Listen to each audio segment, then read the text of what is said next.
What happens when the most powerful woman in the city crumbles in front of the one person who isn't supposed to see it?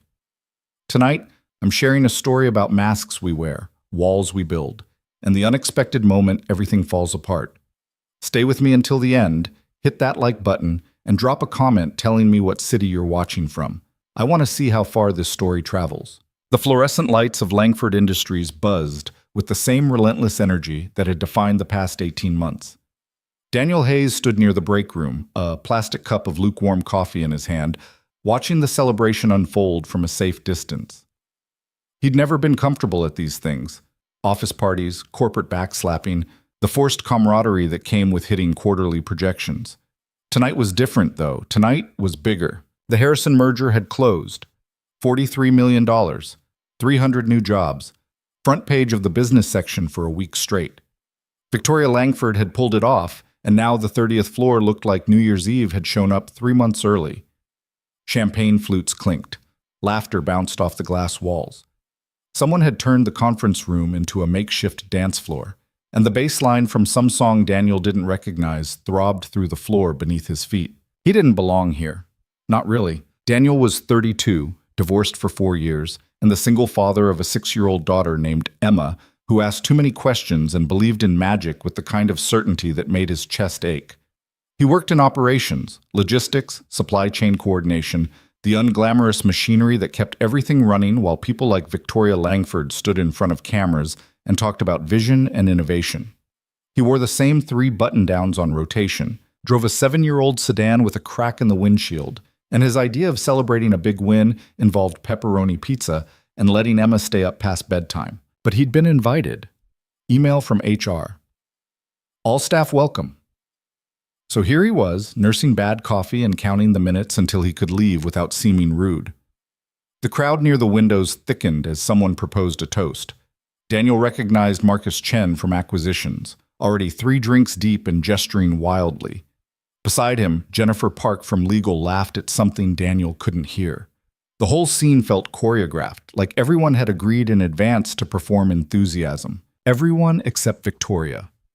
Daniel noticed her before he understood why he was looking. She stood alone near the elevator bank, just outside the main cluster of celebrating employees. Even from across the room, she cut a striking figure, tall, sharp-featured, wearing a charcoal suit that probably cost more than Daniel's monthly rent. Her dark hair was pulled back in a style that looked effortless but wasn't. Everything about her screamed control, precision, authority. But something was off. She swayed, just slightly. A barely perceptible shift in her weight, like the floor beneath her had tilted a fraction of a degree. Her hand reached for the wall. Not dramatically, not obviously, just a small movement that most people would miss. Daniel almost missed it himself. She blinked slowly, her expression distant, unfocused. For a moment she looked like she was somewhere else entirely. Daniel glanced around. Nobody else seemed to notice.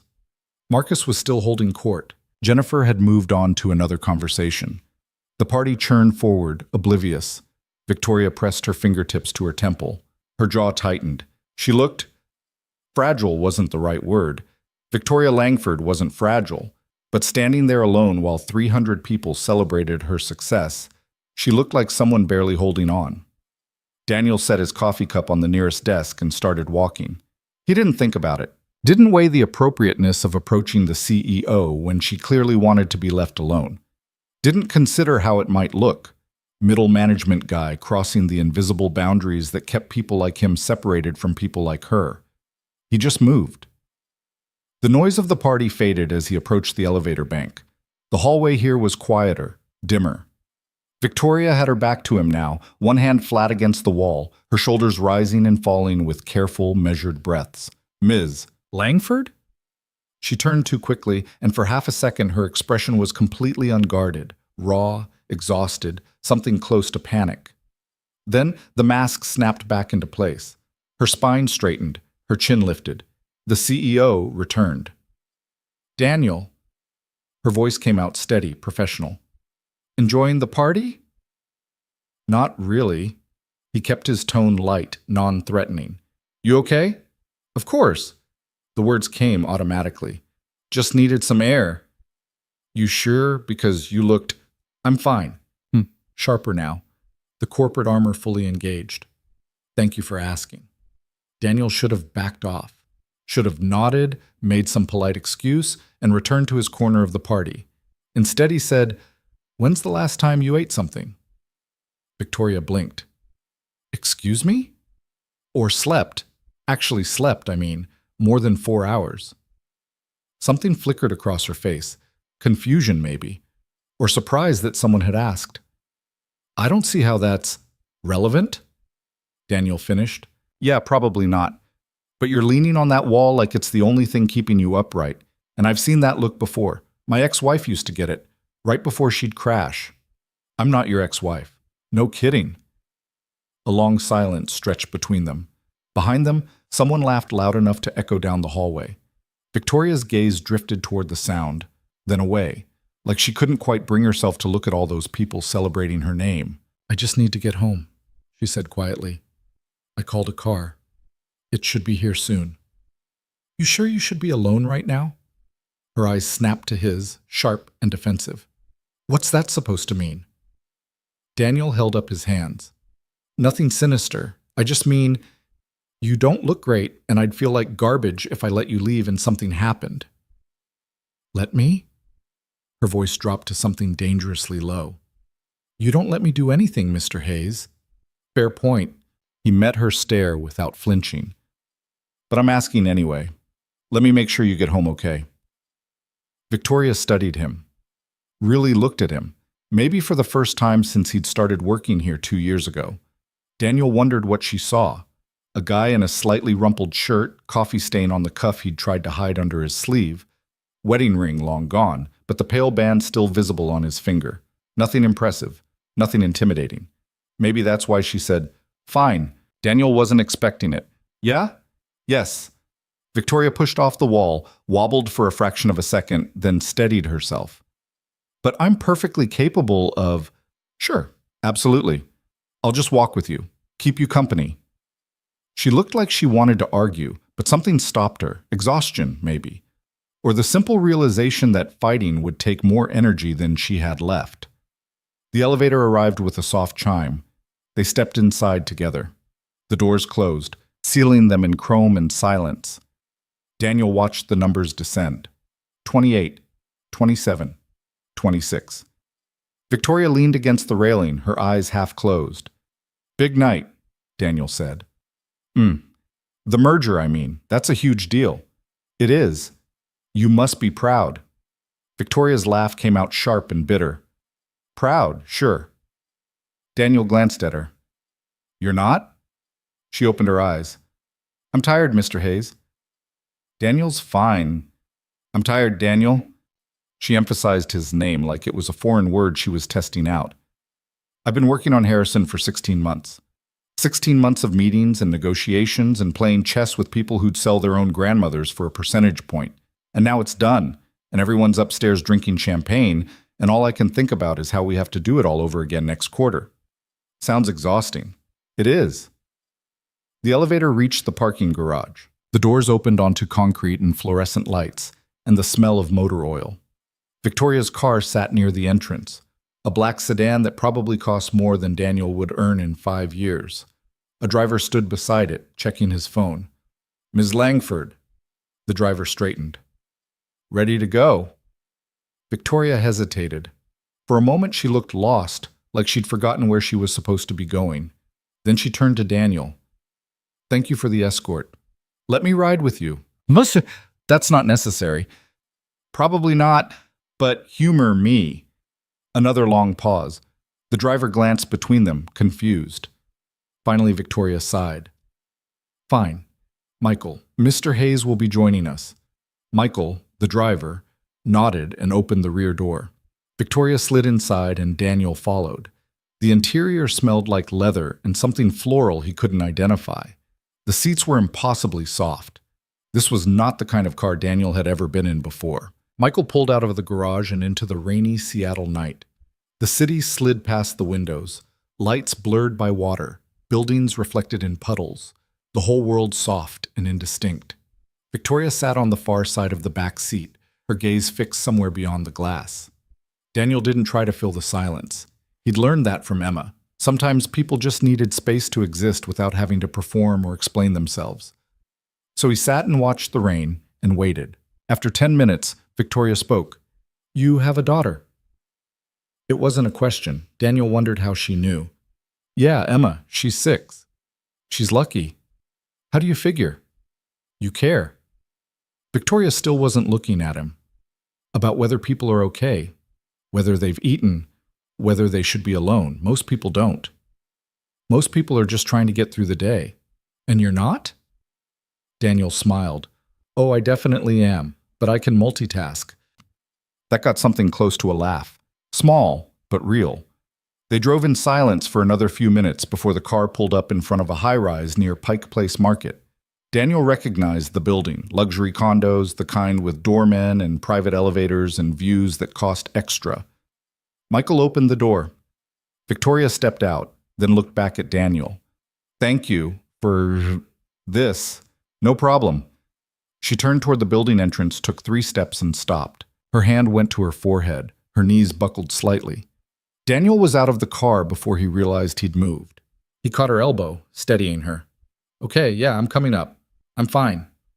You're about to fall over. Let's just get you inside, make sure you're okay, then I'll leave. Deal?" Victoria looked at him, really looked, past the automatic defenses and corporate reflexes, and nodded. The lobby was all marble and modern art.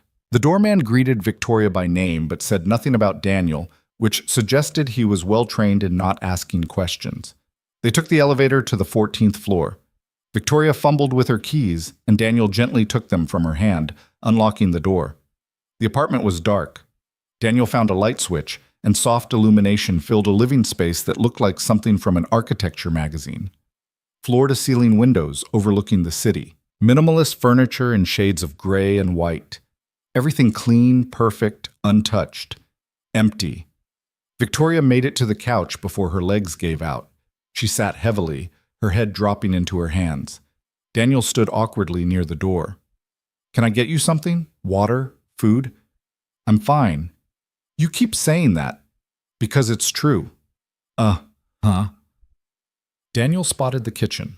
Open concept, gleaming appliances that looked like they'd never been used. He filled a glass with water and brought it back, setting it on the coffee table in front of her.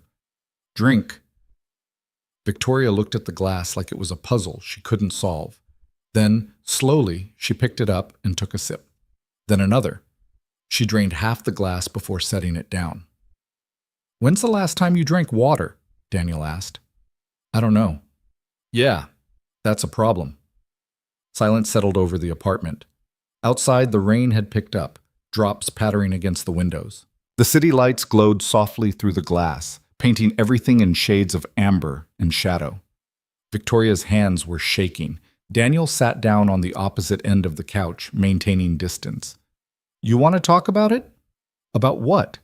"Whatever's eating you." "Nothing's eating me." "Right, so you just regularly almost pass out at company parties?" She glared at him. "You don't know anything about me." "True, but I know what burning out looks like, and Ms. Langford, Victoria." "What?"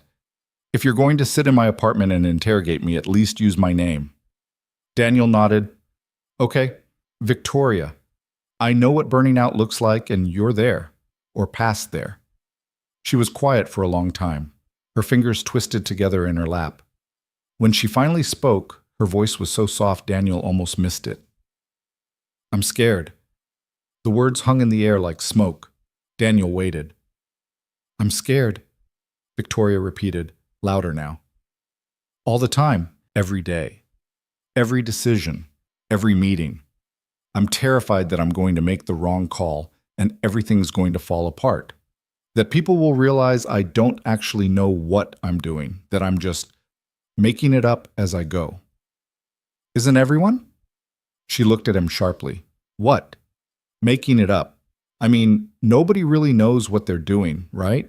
We're all just trying our best and hoping it works out." "That's not how it's supposed to be. I'm supposed to have answers. I'm supposed to be confident, in control. People are counting on me. 3,000 employees, shareholders, investors. If I fail, you won't. You don't know that." "No, Daniel admitted.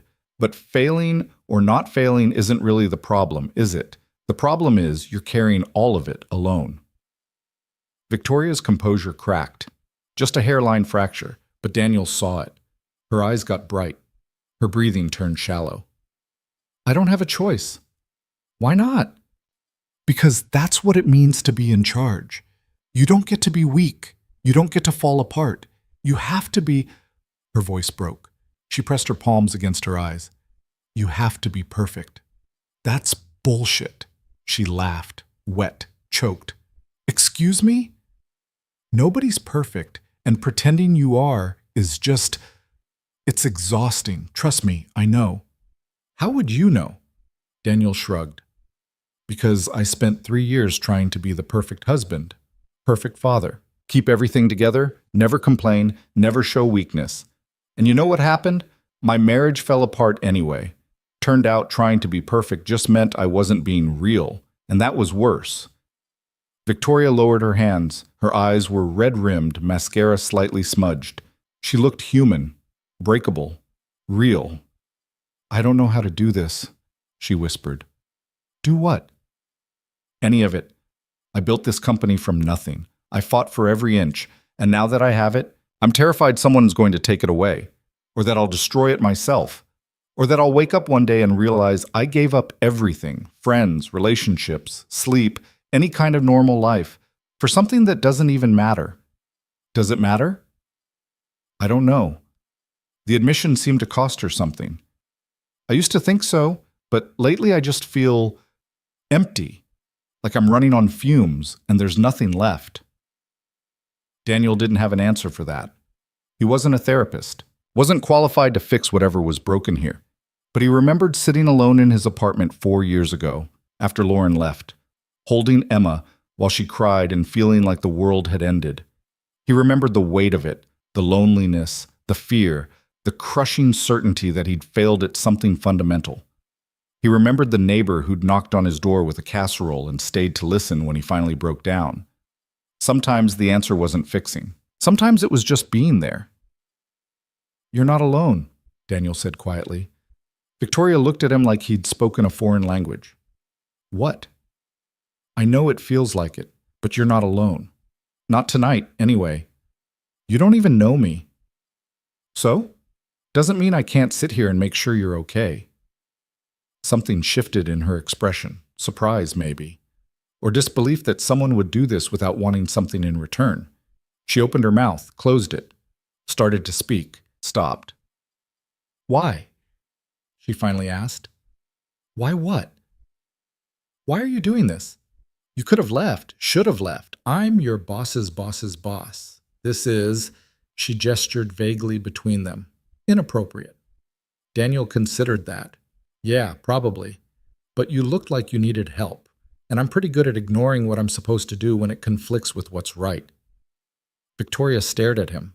Then slowly, something loosened in her shoulders. The rigid control she'd been maintaining since the party slipped, just a fraction. She exhaled, long, shaky. I'm so tired, she said. I know. I can't remember the last time I slept more than 3 hours. That's not sustainable. I know that too. She rubbed her eyes. But if I stop, if I slow down for even a second, everything catches up. The fear, the doubt, the everything. So you just keep moving. Yes. Until you collapse. Victoria didn't argue. She just sat there, looking smaller than Daniel had ever seen her, not physically, but in some essential way. Like the weight she'd been carrying had finally exceeded her capacity to bear it. The rain continued its rhythm against the windows. The city hummed below, oblivious. In the dim light of the apartment, they were just 2 people, one breaking, one holding space for the breaking. Can I tell you something? Victoria asked. Sure. I hate this apartment. Daniel blinked. What? I bought it because it's what successful people do. Luxury condo, good address, impressive view, but I've lived here for 2 years and it doesn't feel like home. It feels like a hotel, like I'm just passing through. Maybe because you are. She looked at him. What do you mean? I mean, this place looks like a showroom. Nothing personal, No pictures, no mess, no sign anyone actually lives here. It's like you're not letting yourself settle anywhere. Like if you don't put down roots, you can't be disappointed when you have to leave. Victoria's breath caught. How did you... Lucky guess. Daniel smiled slightly. Or maybe I recognize it. After my divorce, I did the same thing. Kept my place bare bones. Minimum furniture, nothing on the walls. Figured if I didn't invest in it, I couldn't get attached. Couldn't get hurt again. What changed? Emma drew me a picture, stick figures of us holding hands. She wanted to put it on the fridge, but I didn't have any magnets because I'd never bothered to buy them. And she looked so sad that I drove to the store that night and bought a whole pack, put her picture up. Then another. Then I got some plants because she said the apartment was too quiet. Then some books. And before I knew it, the place actually felt lived in. Because of your daughter. Yeah, she made it home, made it matter. Victoria's expression went distant. I don't have anyone to make it matter. You could. Could I? She laughed bitterly. Look at me. 30 years old, running a multi-million-dollar company, and I can't maintain a relationship longer than 3 months. The last guy I dated told me I was married to my work. And he was right. So change. It's not that simple. Isn't it? Victoria shook her head. You don't understand. If I ease up, if I let my guard down, everything falls apart. I've seen it happen. My father built a company and lost it because he trusted the wrong people. Got complacent. I swore I'd never make that mistake. And instead you're making a different one. She bristled, which is thinking you have to do it alone. The words landed hard. Victoria went very still. For a long moment she didn't speak. Then, quietly, I don't know how to do it any other way. Maybe you start small. Ask for help. Delegate. Let people in. And if they let me down, then they do. But keeping everyone at arm's length to avoid disappointment, that's just another way of being alone. Victoria looked at him, really looked, with an intensity that made Daniel shift uncomfortably. He felt exposed, like she was seeing past his own defenses to the lonely, uncertain parts he usually kept hidden. You talk like someone who's been there, she said. I have. Still there sometimes. Single dad with full custody, working a job that barely pays the bills, trying to figure out how to raise a kid when half the time I feel like a kid myself. Yeah, I've been there. But you keep going. Don't have much choice. Emma needs me. And that's enough? Daniel thought about it. Most days, some days it's not. Some days I'm convinced I'm screwing everything up and she'd be better off with literally anyone else. But then she'll do something, draw me a picture, tell me about her day, fall asleep on my lap watching cartoons, and I remember why I do it. Because you love her. Yeah, that helps. Victoria's eyes grew distant again. I don't have that. You could. No, I chose this, the company, the success, the money. I chose it over everything else. And now, she trailed off. Now you're wondering if it was worth it. She didn't answer. Didn't need to. The truth was written all over her face, in the exhaustion, the loneliness, the desperate fragility she was trying so hard to hide. Thunder rumbled somewhere over the city. Victoria flinched slightly at the sound. I should let you sleep, Daniel said, starting to stand. Wait. He froze. Victoria was looking at him with something close to panic. Don't go. Not yet, please. Daniel sat back down. Okay. I'm sorry, that was... I don't usually... It's fine. I'll stay as long as you want. Relief washed over her features. She looked away, embarrassed. I don't know why I'm like this. I'm not usually vulnerable. Everyone's vulnerable sometimes. Not me. I can't afford to be. Maybe that's the problem. Victoria pulled her knees up onto the couch, a gesture so unguarded it made her look younger, less like a CEO and more like someone who needed comfort. Do you ever feel like you're pretending, like you're playing a role, and if you stop, everyone will see you're a fraud? Every single day. She looked at him, surprised. Really? Really? I go to work and pretend I have my life together. Go home and pretend I know what I'm doing as a father. The whole time I'm terrified someone's going to pull back the curtain and see I'm making it all up. But you seem so grounded, Daniel laughed. Yeah, well, good poker face, I guess. Or maybe I'm just too tired to care anymore. Pretending takes energy. Doesn't it, though? Victoria's voice dropped to barely above a whisper. I'm exhausted from it. Being strong, being perfect, being whatever everyone needs me to be. I don't even know who I am anymore. So stop pretending. And do what? Just be. Mess up. Admit you don't have all the answers. Let people see you're human. They'll lose respect for me. Maybe. Or maybe they'll respect you more because you're real. Victoria considered this, her expression troubled. Outside, the rain intensified, sheets of water cascading down the windows. The city lights blurred into abstract patterns. I'm scared, she said again. I know. What if I can't do this anymore? The company, the pressure, all of it. What if I just break? Then you break. And then you figure out how to put yourself back together. That's easy for you to say. No, it's not. It's the hardest thing I've ever learned. But it's also true. You're not made of glass, Victoria. You bend, you crack, you survive. That's what people do. She was quiet for a long time. Then, will you tell me about your daughter? The shift in topic caught Daniel off guard. Emma? Yes. What's she like? Daniel smiled, the expression coming naturally for the first time tonight. She's incredible. Asks a million questions. Believes in magic and fairies and the tooth fairy, even though I'm pretty sure she knows I'm the one leaving money under her pillow. She draws these elaborate pictures of dragons and castles. Wants to be a veterinarian one week, an astronaut the next. She's fearless in a way I never was. She sounds wonderful. She is. She's also stubborn as hell and refuses to eat vegetables and throws tantrums when things don't go her way. But yeah, she's everything. Victoria's expression softened. You're lucky. I know.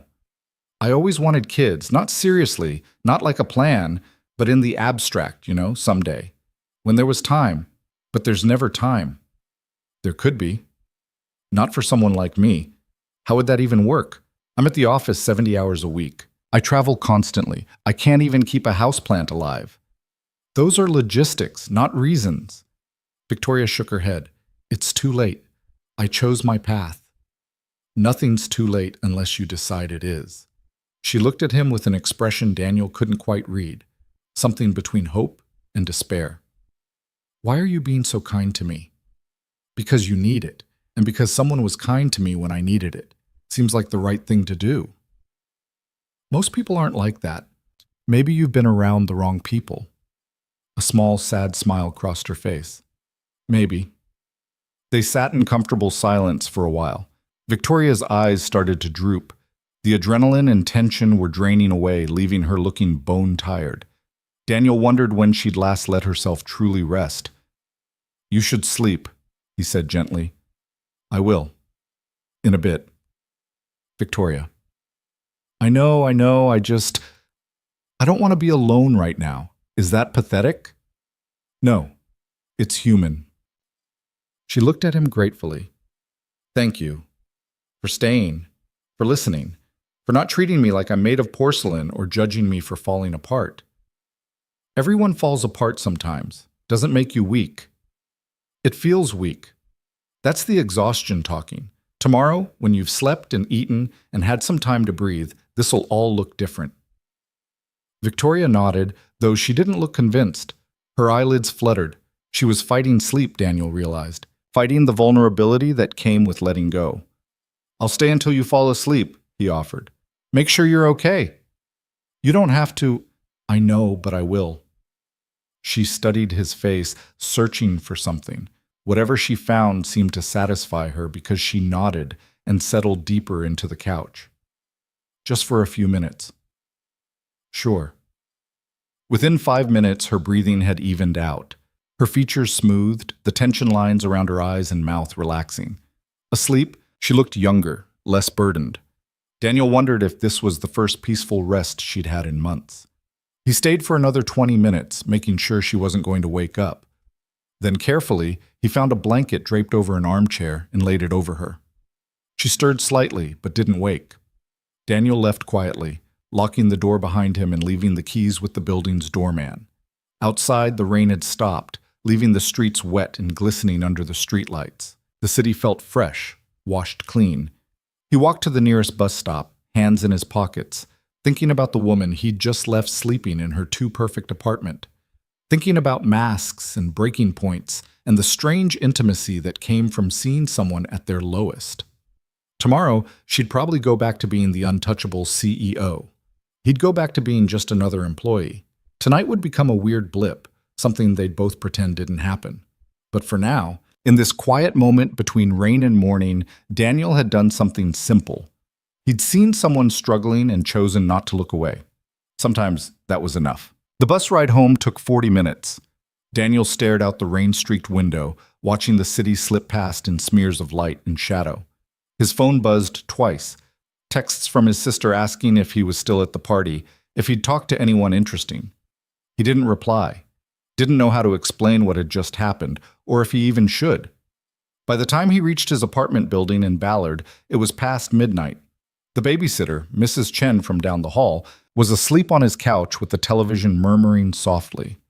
Daniel paid her, thanked her, waited until she shuffled back to her own place before checking on Emma. She was sprawled across her bed in a tangle of blankets and stuffed animals, one arm flung over her favorite elephant. Her nightlight cast soft stars across the ceiling. Daniel stood in the doorway for a moment, just watching her breathe. This small person who needed him, who made everything matter. He thought about Victoria's empty apartment, the pristine furniture, the absence of anything personal, the way she'd looked when she'd said she didn't have anyone to make it matter. Daniel pulled Emma's blanket up over her shoulder and kissed her forehead. She stirred, mumbled something about dragons, settled back into sleep. In his own room, Daniel sat on the edge of his bed and finally let himself feel the strangeness of the night. He'd just spent 2 hours with Victoria Langford, the Victoria Langford. And she'd cried, admitted she was scared, asked him to stay because she didn't want to be alone. It felt surreal, like something that had happened to someone else. His phone buzzed again. This time it was an email notification, probably work stuff he'd deal with Monday.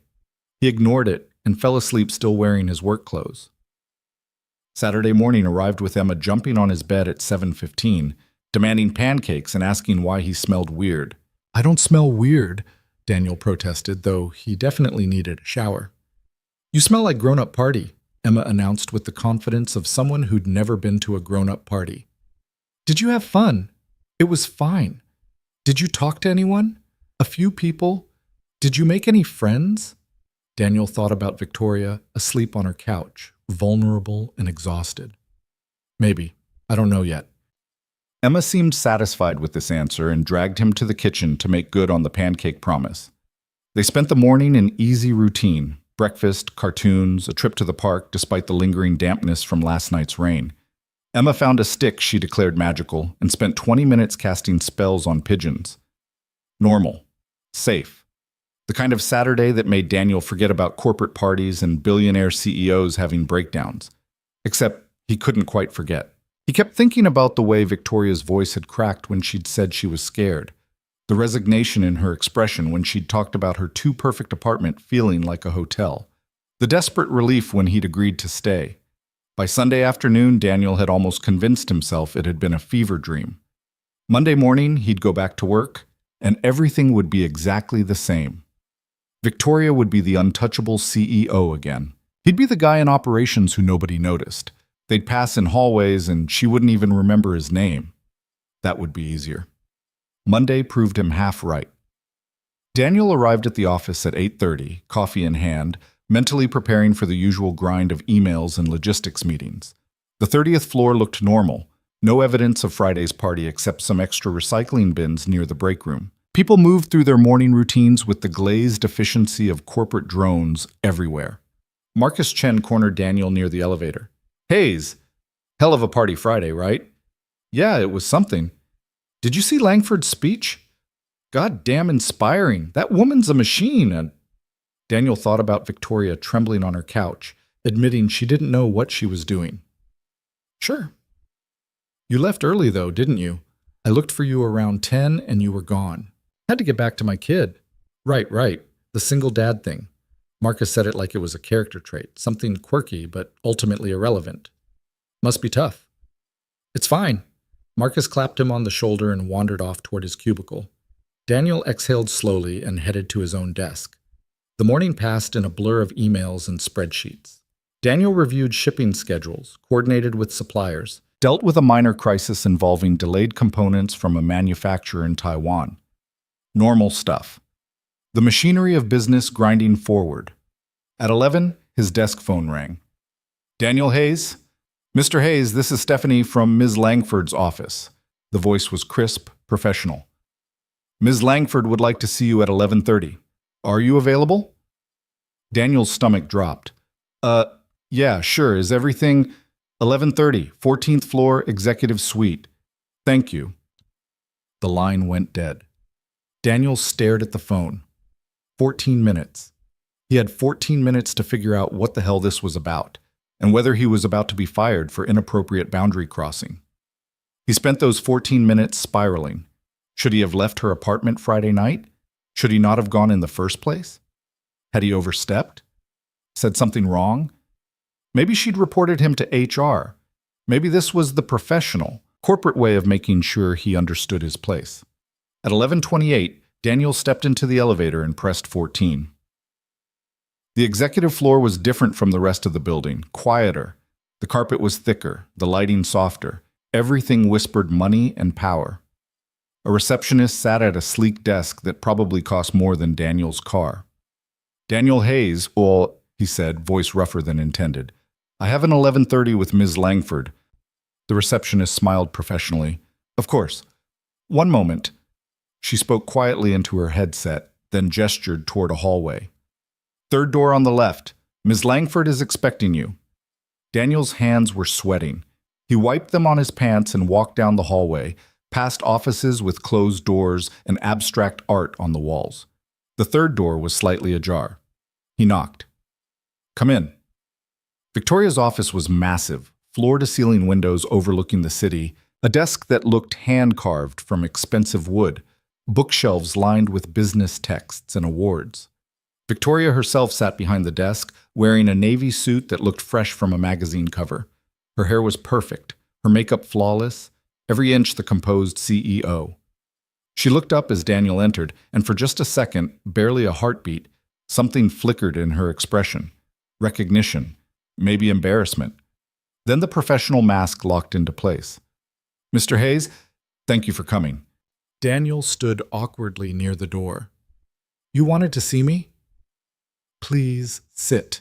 She gestured to one of the chairs across from her desk. Daniel sat. The chair was obscenely comfortable. Victoria folded her hands on the desk. I wanted to thank you for Friday night. Oh, you don't have to. I do. Her voice was firm. You went above and beyond, and I appreciate it. I wasn't myself. It's fine, really. It's not fine. I put you in an uncomfortable position, and I'm sorry. Daniel frowned. This felt rehearsed, like she'd practiced it. You didn't put me anywhere. I offered to help.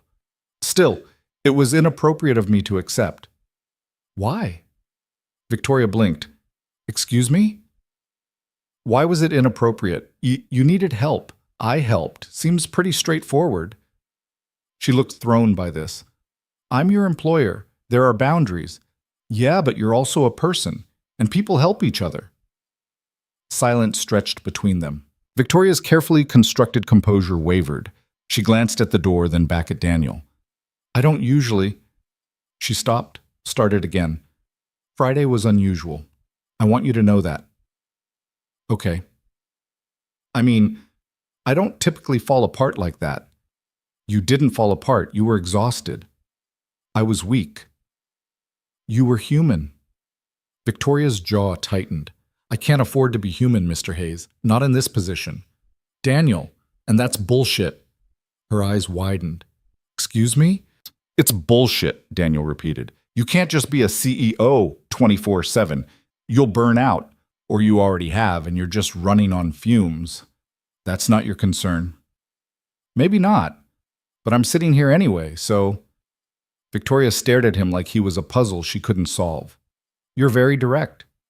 Yeah, well, life's too short to dance around things. Another long pause, then quietly, how did you sleep Friday night? The shift in topic caught Daniel off guard. Fine, I guess. Why? I slept 12 hours. Victoria's voice was soft, almost wondering. I don't think I've slept 12 hours straight since college. I woke up yesterday afternoon and couldn't remember where I was. That's good though, right? You needed it. I suppose. She looked away toward the windows. I also woke up mortified. About what? About breaking down in front of an employee, about showing weakness, about... She trailed off. About being real? Daniel offered. Victoria's gaze snapped back to him. Is that what you think that was? Being real? Yeah, I do. It was unprofessional. It was honest. Honesty is a luxury I can't afford. Daniel leaned forward slightly. Can I ask you something? Victoria hesitated. I suppose. Why did you call me up here? Really? Not the corporate thank you speech. Why am I sitting in your office right now? She was quiet for a long time. Her fingers drummed once on the desk, then stilled. When she spoke, her voice was different. Less CEO, more the person he'd sat with Friday night. Because you saw me. Actually saw me, and I don't. She paused. I don't know what to do with that. Daniel didn't know what to say to that. The vulnerability in her voice was jarring against the perfect office, the expensive suit, the controlled environment. You don't have to do anything with it, he said finally. It happened. You needed help. I was there, that's all. Is it? What else would it be? Victoria studied him. Most people would use something like that. Leverage, a favor owed, something. I'm not most people.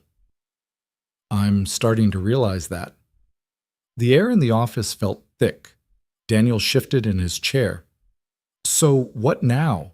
Is this the part where you tell me to forget Friday happened and maintain professional distance? That would be the smart thing. Yeah, probably. But I'm not sure I want to.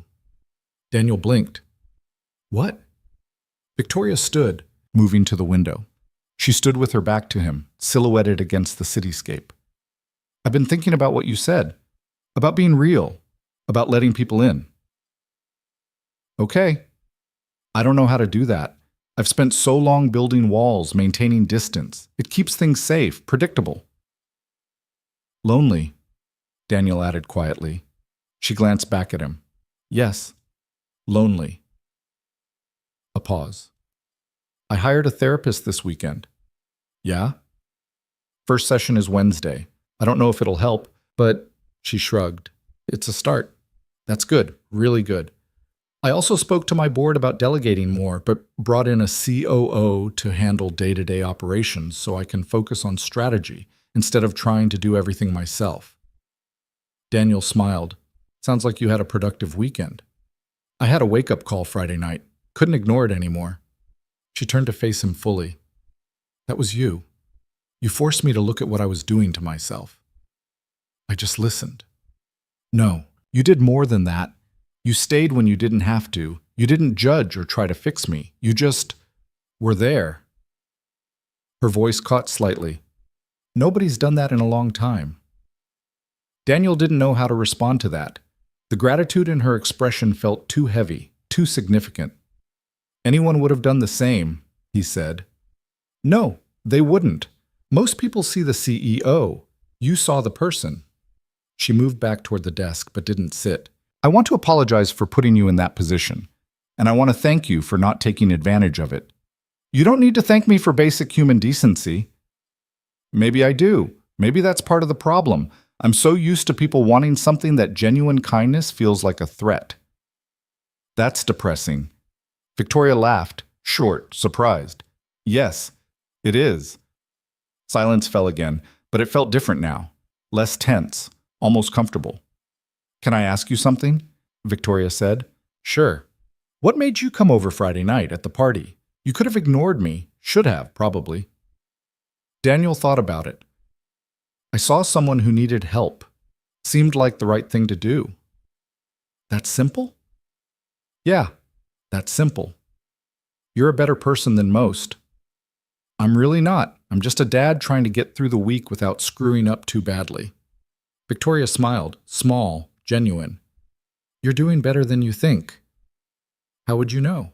Because your daughter is lucky to have you, and because you helped a stranger without expecting anything in return. That says something. Daniel felt heat creep up his neck. He wasn't good with compliments. Yeah, well, you caught me on a good day. I doubt that. I think you're probably like this most days.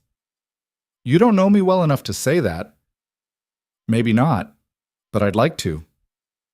The words hung in the air. Daniel's brain stuttered trying to process them. What? Victoria looked almost as surprised as he felt. I'd like to get to know you, if that's something you'd be open to. Like, professionally? Like as a person? She paused. Is that inappropriate? I can't tell anymore. The boundaries are all confused. I mean, you're still technically my boss. I am, which makes this complicated. Yeah. But I haven't had an actual conversation with someone, a real conversation, not corporate politics or strategy meetings, in longer than I can remember. And Friday night, talking to you. It felt like breathing after holding my breath for years. Daniel's chest tightened. I don't think I'm the person you're making me out to be. Why not? Because I'm nobody. I work in logistics. I drive a crappy car and eat ramen twice a week because it's cheap. My life is dropping my kid at school and answering emails and trying not to fall asleep during conference calls. I'm not interesting. You listened when I fell apart. You stayed when you could have left. You treated me like a human being instead of a title. That's interesting to me. That's just basic decency. Exactly. And somehow that's become rare enough to be remarkable.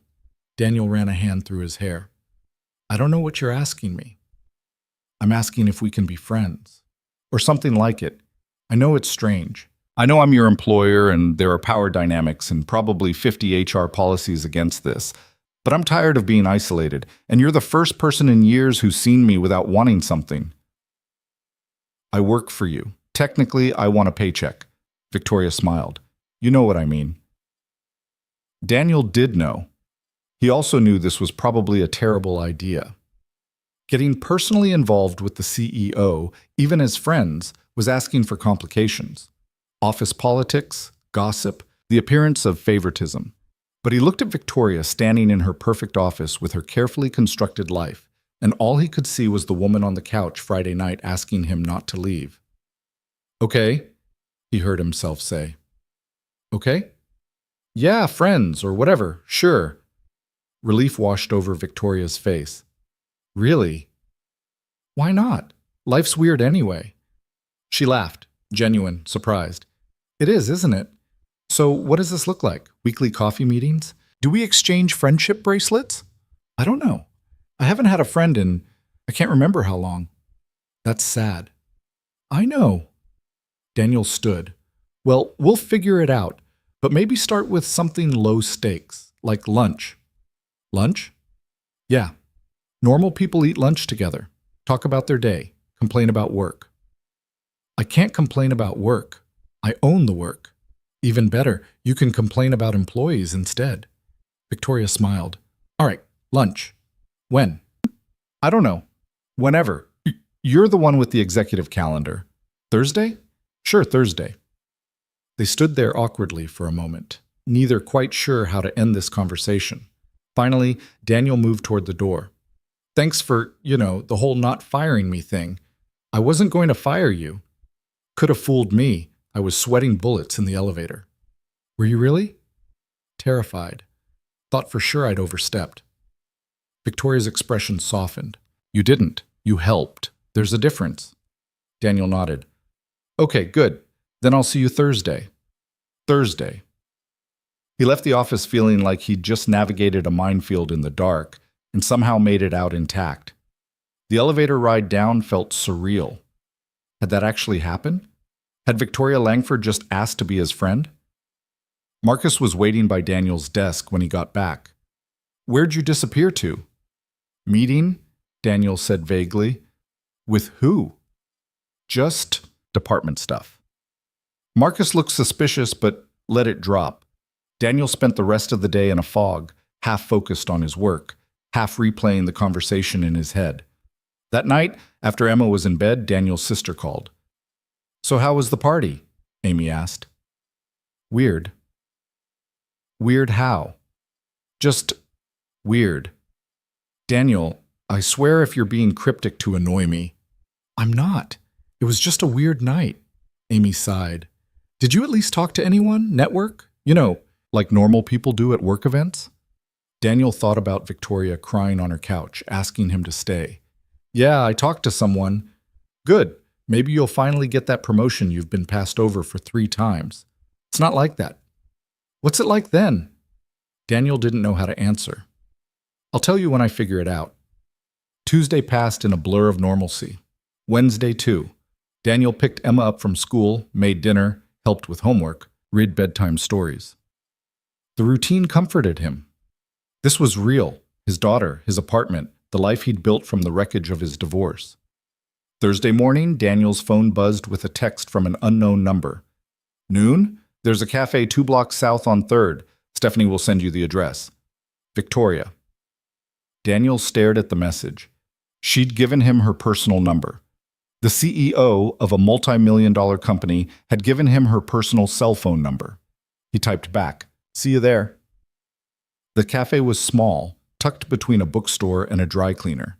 Not the kind of place Daniel expected someone like Victoria to frequent. But when he arrived at noon, she was already there, sitting at a corner table wearing jeans and a sweater instead of her usual corporate armor.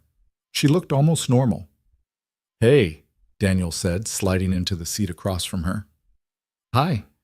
Victoria smiled, and it looked easier than it had Monday. "Thanks for coming. Thanks for the cryptic text." "Was it cryptic?" "Little bit.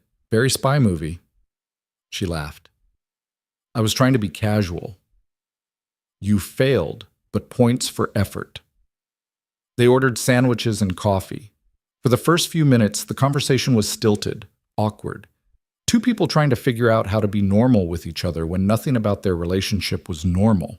But gradually, it got easier. Victoria asked about Emma, and Daniel found himself talking about his daughter's latest obsession with marine biology and her insistence that they needed to visit the aquarium every weekend. Victoria told him about the COO she'd hired, a woman named Patricia, who apparently didn't take any of Victoria's workaholic nonsense. "She physically removed my laptop from my hands yesterday," Victoria said. "Told me to go home at a reasonable hour for once." "Did you?" "I left at 7 instead of midnight. Baby steps." Well, Daniel grinned. Progress. They talked about Seattle, about the rain, about the weird coffee culture and the tech bros who'd taken over half the city.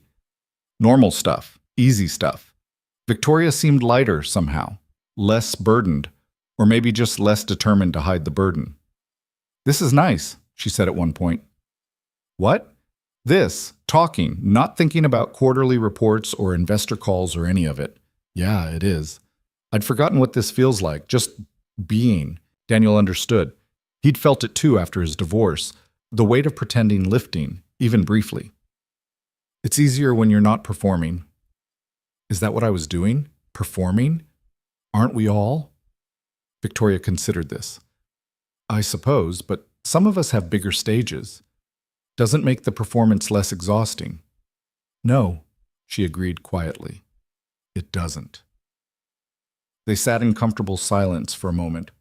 Outside, the city moved past the window, people rushing, traffic humming, life continuing in its relentless forward motion. "Can I ask you something personal?" Victoria said. "Sure." "Your divorce. Do you regret it?" Daniel thought about Lauren, about the fights and the resentment and the slow erosion of everything they'd built together. "No, it was the right call. We were making each other miserable." "But it must have been hard." "It was. Hardest thing I've ever done. But staying would have been harder." "Do you think she regrets it?" "I don't know. Maybe. She wanted different things, a different life. I couldn't give her that." "So she left?" "We both did, just in different ways." Victoria nodded slowly. "I've never been married. Never even gotten close." "Why not?" "Because I chose this instead." She gestured vaguely, encompassing the whole complicated mess of her life. The company, the career, it seemed more important at the time. And now? Now I'm not sure what's important anymore. Daniel looked at her, really looked. Saw the uncertainty, the loneliness, the slowly dawning realization that maybe she'd been running toward the wrong thing all along. "You've got time to figure it out," he said. "Do I? I'm 30. Most of my friends from college are married with kids, living these whole lives while I've been building an empire? Hiding." The word came out sharp, honest. "I've been hiding." From what? Everything. Relationships, vulnerability. The possibility that I might fail at something that matters. Business matters. Does it? Victoria's voice cracked slightly. I mean, really, in the grand scheme, does any of it actually matter? Daniel didn't have an answer for that. He thought about Emma's drawings on his fridge, the way she laughed at his terrible jokes, the fierce love that made everything else feel small. "I think what matters is different for everyone," he said finally. "What matters to you?" "My daughter, making sure she grows up knowing she's loved, that she can be whoever she wants, that she doesn't have to perform or pretend or hide to be worthy." Victoria's eyes were bright. "You're a good father." "I'm trying. That's more than a lot of people do." They finished their lunch, and Daniel walked Victoria back toward her building. The streets were crowded with lunch hour traffic, business people and tourists and the usual urban chaos. At the corner where they'd part ways, Victoria stopped. "Thank you," she said. "For what?" "For this. For treating me like a normal person. For not making it weird." Daniel smiled. "It is a little weird." "Okay, yes, but weird in a good way." "Fair enough?" She hesitated, then said, "Same time next week?" "Yeah, I'd like that." Victoria smiled, genuine, unguarded, and walked away. Daniel watched her go, hands in his pockets, wondering what the hell he'd gotten himself into. But despite the complications, despite the strangeness of it all, he felt something he hadn't felt in a long time. Hope. That maybe connection was possible. That maybe two lonely people could find something real in the middle of all the corporate machinery and pretense.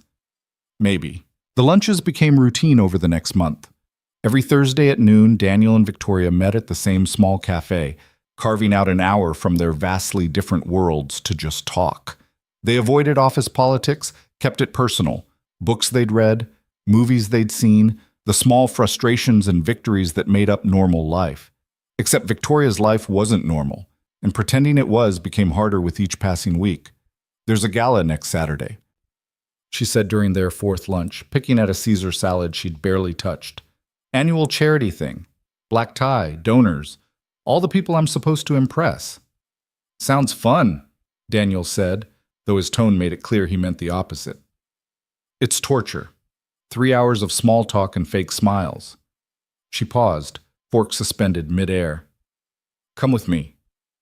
Daniel nearly choked on his coffee. "What?" "Come with me. To the gala." "Are you serious?" "Completely." "Victoria, I don't even own a tux. You can rent one. That's not the point. I'd stick out like I don't belong at those things." "Neither do I. Not really." She set down her fork.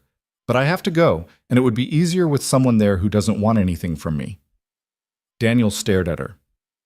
"You know people will talk. Let them." "I'm serious. You show up with some random guy from operations, it'll cause problems." "What kind of problems?" "I don't know. Office politics, gossip, people assuming things." Victoria's expression hardened slightly. "I don't care what people assume." "Easy for you to say." "You're the boss." "Exactly. Which means I can bring whoever I want." Daniel rubbed his face. This was a bad idea, a terrible idea. Every instinct told him to say no, to maintain boundaries, to keep this strange friendship compartmentalized and safe. But Victoria was looking at him with something close to desperation, not the CEO asking for a favor. The person who'd admitted she was scared, who'd slept 12 hours because she was finally able to let her guard down. "Fine," he heard himself say, "but if I embarrass you, you won't. You don't know that. I do. You're incapable of being anything other than genuine. It's refreshing. Daniel wasn't sure that was a compliment, but he let it slide. The gala was held at the Fairmont Olympic Hotel, in a ballroom that looked like something from a movie. Crystal chandeliers, marble floors, servers in crisp uniforms carrying trays of champagne. Daniel felt ridiculous in his rented tux, like a kid playing dress-up. Victoria appeared in a midnight blue gown that probably cost more than his rent, her hair swept up, diamonds at her throat. She looked untouchable. Then she smiled at him, nervous, genuine, and became human again. "You clean up nice," she said. "I feel like an imposter." "Good. That means you're doing it right." They entered together, and Daniel felt every eye in the room track their movement. Whispers followed them like a wake. He recognized a few faces from the office, executives, board members, people who existed in rarefied air Daniel never breathed. Victoria's hand found his elbow. "Breathe." "I'm breathing." "You're holding your breath, I can tell." He exhaled. "Better?" "Marginally." The next 2 hours were a blur of introductions Daniel immediately forgot, conversations about market trends and philanthropic initiatives that went over his head, and increasingly creative ways to avoid the dance floor. Victoria worked the room with practiced ease, but Daniel noticed the small things, the tension in her shoulders, the tight smile when someone made a pointed comment about her being young for her position, the way her fingers drummed against her champagne flute when she was anxious. Around 9, she excused them both and led Daniel toward a balcony overlooking the city. The cool air was a relief after the stifling ballroom. Victoria leaned against the railing, closing her eyes. "That bad?" Daniel asked. "Robert Chen asked if you were my date." She opened her eyes. 3 times. "What'd you tell him?" "That it was none of his business." "That'll help the rumors." "I don't care about the rumors." "You should. People are vicious." Victoria turned to look at him. "Are you regretting coming?" "No, but I'm worried you will." "Why would I regret it?" "Because on Monday, everyone's going to be talking. They'll have opinions. They'll make assumptions. Let them." "Victoria." "Daniel, I've spent my entire adult life managing other people's opinions. I'm tired of it. For once, I just want to—" She trailed off. "Want to what?" "I don't know. Be myself. Whatever that means." They stood in silence, the city sprawling below them in a constellation of lights. Music drifted from the ballroom, something slow, orchestral. "We should probably go back in," Victoria said, though she made no move to leave. "Probably." Neither of them moved. "Thank you for coming," she said quietly. "I know this isn't your scene." "It's really not." "But you came anyway." "Yeah, well, you asked." Victoria smiled. "Is it always that simple for you?" "What?" "Showing up, being there. You make it seem easy." "It's not easy. I'm terrified half the time." "Of what?" "Screwing up, letting people down. Emma realizing I have no idea what I'm doing." He paused. "This, whatever this is. What is this?" Daniel met her eyes. "I don't know, but it feels important, and that scares me." Something shifted in Victoria's expression. Her guard dropped, just for a moment, and Daniel saw the raw vulnerability underneath. The loneliness, the longing for connection, the fear of letting anyone too close. "It scares me too," she admitted. The moment stretched between them, heavy with things neither of them knew how to say. Then someone called Victoria's name from inside, and the spell broke. They returned to the ballroom, circulated, made appropriate small talk. At 11, Daniel called it a night, claiming he had to relieve the babysitter. Victoria walked him to the lobby. "I'll see you Thursday?" she asked. "Yeah, Thursday." She hesitated, then leaned in and kissed his cheek. "Thank you." Before Daniel could respond, she was gone, disappearing back into the ballroom and the world she belonged to. Daniel touched his cheek where her lips had been and wondered what the hell he was doing. Monday morning, the whispers started immediately. Daniel heard them in the break room, saw the sidelong glances, felt the weight of speculation following him through the halls. Marcus cornered him before lunch. "Dude, what the hell?" "What? Don't play dumb. You were at the gala." With Langford as her date. I wasn't her date. That's not what everyone's saying. Everyone's wrong. Marcus studied him. Are you sleeping with her? Jesus, no. Then what's going on? We're friends. That's it. Friends. Marcus said it like the word didn't make sense. The CEO of this company is friends with you. Apparently. That's insane. Maybe, but it's also none of your business. Marcus held up his hands. Okay, I'm just saying people are talking, and not all of it is friendly. Let them talk. Easy for you to say, you're not the one they're calling a social climber. Daniel's jaw tightened. What? I'm just telling you what I heard. Some people think you're using her, getting close to climb the ladder. That's ridiculous. Is it? Nobody really knows you, Hayes. You keep to yourself, never socialize, then suddenly you're the CEO's +1 at the biggest event of the year. It looks suspicious. I don't care how it looks. You should. Perception matters in this place. Daniel walked away before he said something he'd regret. He spent the rest of the day avoiding eye contact and ignoring whispers. By the time Thursday rolled around, he was seriously reconsidering the whole friendship thing. Victoria noticed immediately when they met for lunch. What's wrong? Nothing. Daniel. He sighed that people are talking at the office about us. I figured they would. It doesn't bother you? Should it? They're saying I'm using you, that I'm some opportunist trying to climb the corporate ladder. Victoria's expression hardened. That's absurd. Is it? From their perspective, it makes sense. Nobody knows why you'd be friends with someone like me. Someone like you. You know what I mean. I'm nobody. Don't. Her voice was sharp. Don't reduce yourself like that. I'm being realistic. You're being defeatist. She leaned forward. Who cares what they think? I do. Because it affects my job, my reputation. Emma's stability depends on me keeping this job. You're not going to lose your job. You can't promise that. Yes, I can. I own the company. That's exactly the problem. If you protect me, it proves their point. If you don't, I'm vulnerable. Either way, I lose. Victoria sat back, frustration evident. So what are you saying? We should stop this? I don't know. Maybe. Silence fell between them, tense and uncomfortable. Victoria stared at her untouched sandwich. Daniel watched the table. I don't have many people in my life, Victoria said finally. Actually, I don't have anyone. Patricia maybe, but she works for me. You're the only person who talks to me like I'm just a person, not a title, not an opportunity. Just Victoria. I know.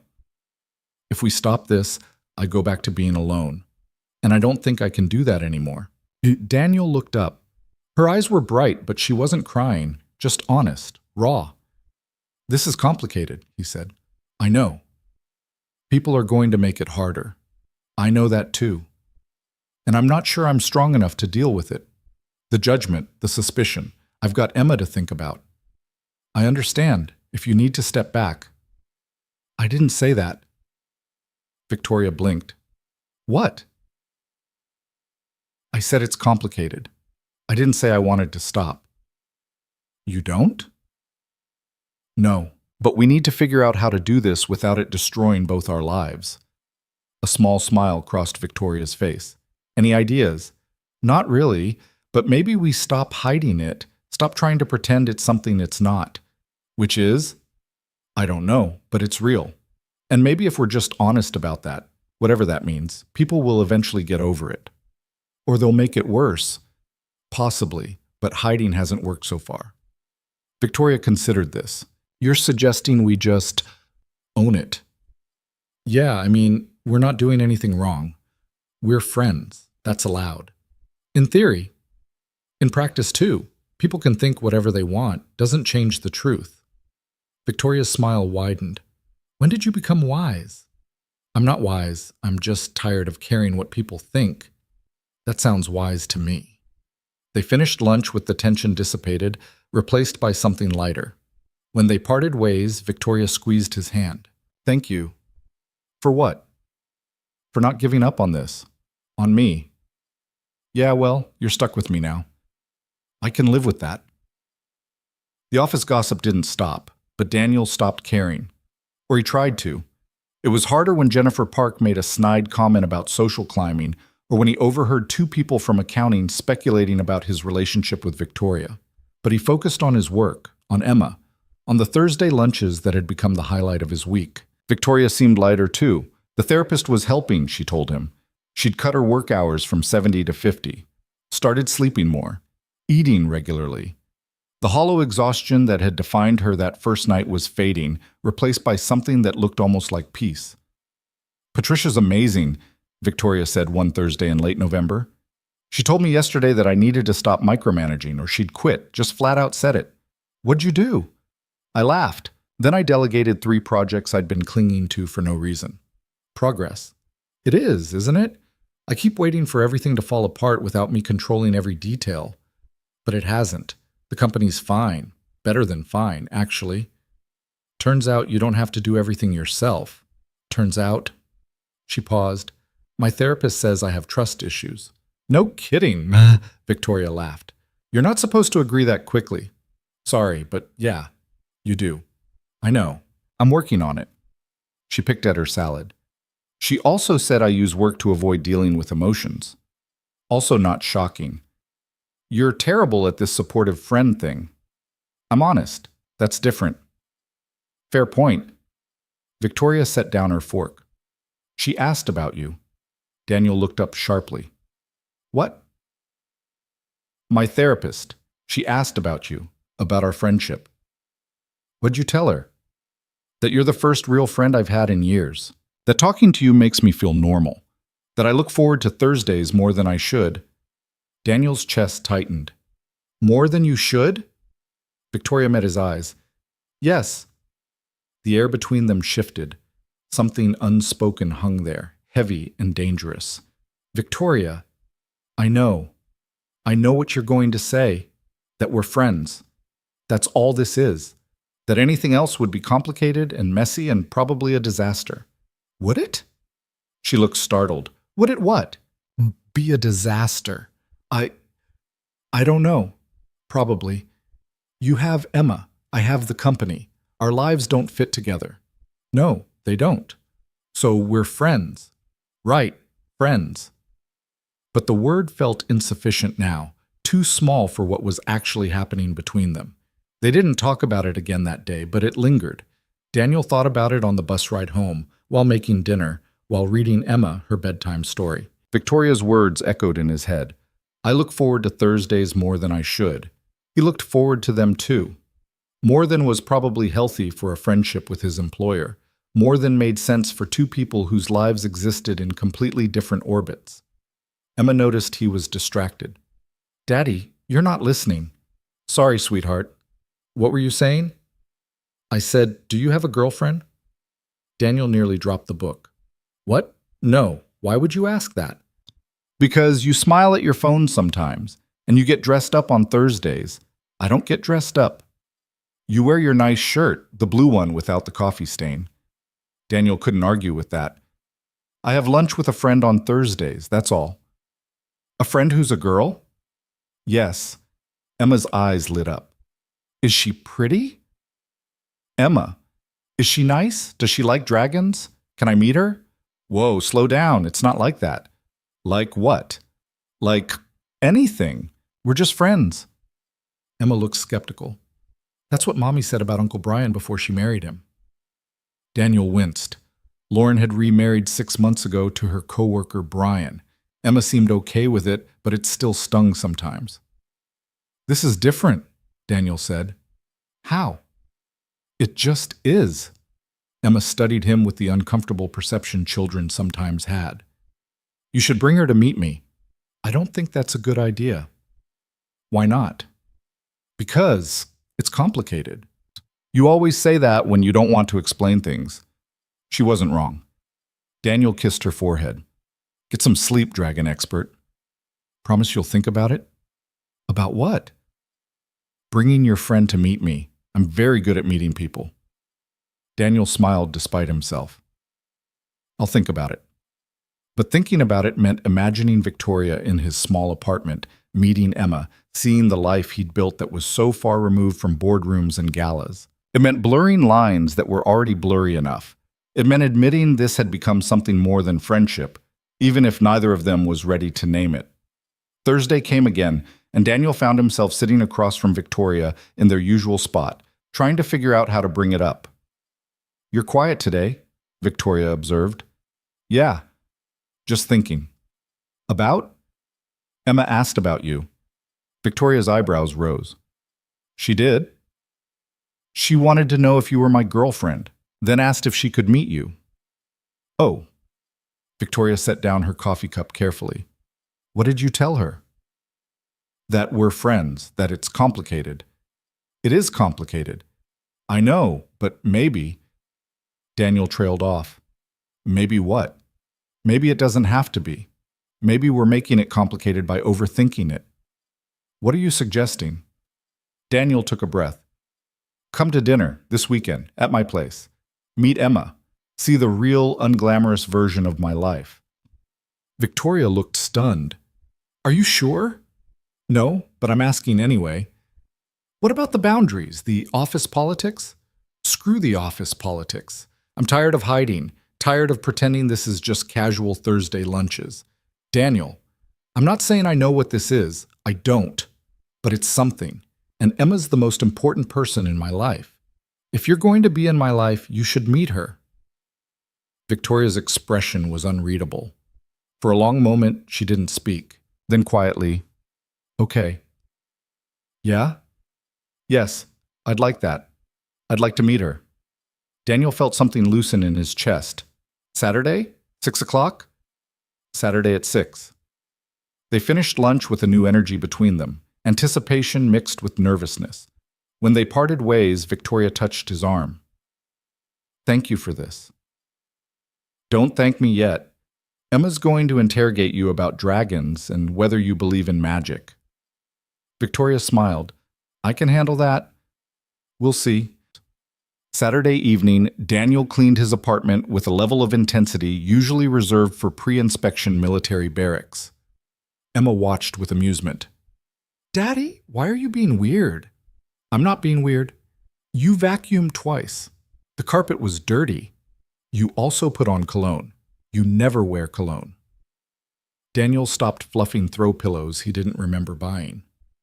"I just want things to be nice." "Because your friend is coming?" "Yes." "The pretty one?" "Emma." "What? I bet she's pretty. Important people are always pretty in movies. Life's not a movie." The doorbell rang at exactly 6 o'clock. Daniel took a breath and opened the door. Victoria stood there in jeans and a simple sweater, her hair down, wearing minimal makeup. She looked nervous. Human. She held a small bag. "Hi." "Hi, come in." Victoria stepped inside and Daniel saw her take in the space. The worn couch, the crayon drawings on the fridge, the stack of children's books on the coffee table. The difference between this and her pristine apartment was stark. Emma appeared from her room, stopping short when she saw Victoria. "Whoa. Emma, this is my friend Victoria. Victoria, this is Emma." Victoria knelt down to Emma's level. "Hi, Emma. It's nice to meet you. Your dad talks about you all the time." Emma stepped closer, studying Victoria with intense focus. "Are you a princess?" Victoria laughed, surprised, genuine. "No. Why would you think that?" "Because you're really pretty, and you're dressed like a person, but you look like you could be a princess in disguise." "That's the best compliment I've ever received." "Do you like dragons?" "I do. I think they're fascinating." "Even the scary ones?" "Especially the scary ones." Emma grinned. "I like her, Daddy." Daniel felt tension he didn't know he'd been holding release. "Good. Now go wash your hands for dinner." Emma ran off. Victoria stood, smiling. "She's wonderful." "She's something. I brought this." Victoria held up the bag. "I didn't know what to bring to dinner with a 6-year-old, so I got books. I hope that's okay." Daniel looked inside, 3 hardcover children's books, beautifully illustrated, about ocean creatures and space exploration. "She's going to lose her mind, thank you." "I wasn't sure if it was appropriate. It's perfect." Dinner was spaghetti and garlic bread, simple, unfancy, the kind of meal Daniel made 3 times a week. Emma dominated the conversation, asking Victoria approximately 800 questions about everything from her favorite color to whether she'd ever seen a real whale. Victoria answered every question with patience and genuine interest. She told Emma about seeing orcas in the San Juan Islands as a kid, admitted her favorite color was purple, confessed she was terrible at cooking and usually ordered takeout. "Daddy's a good cook," Emma said loyally. "He makes the best pancakes." "I bet he does. And he reads really good stories. Want to hear him read?" "Emma, Victoria probably has to go." "I'd love to hear a story for it," Victoria said. So they ended up on the couch, Emma between them, while Daniel read one of the new books Victoria had brought. Emma leaned against Victoria's side, completely comfortable, while Victoria's expression cycled through surprise, warmth, and something that looked like longing. When Emma finally started yawning, Daniel carried her to bed. She wrapped her arms around his neck. "I like Victoria," she whispered. "She's nice, and she doesn't talk to me like I'm a baby." "I'm glad you like her. Are you going to keep seeing her?" "Yeah, I think so." "Good." Emma yawned again. "I think she's lonely." Daniel paused. "Why do you say that?" "Because she looked sad when we were reading, like she wanted to stay forever. But kids saw things adults worked hard to hide." Daniel kissed Emma's forehead. "Get some sleep, dragon expert." When he returned to the living room, Victoria was standing by the window, looking out at the darkening street. "She's perceptive," Victoria said without turning around. "Yeah, too perceptive sometimes." "She said I looked sad. She told me you looked lonely." Victoria turned. Her eyes were bright. "She's not wrong." Daniel crossed the room slowly. "Victoria, this is what I've been missing." Her voice cracked slightly. "This. The messiness and the laughter and the feeling of being part of something real. I've built this whole life, this whole empire, and it's hollow, empty.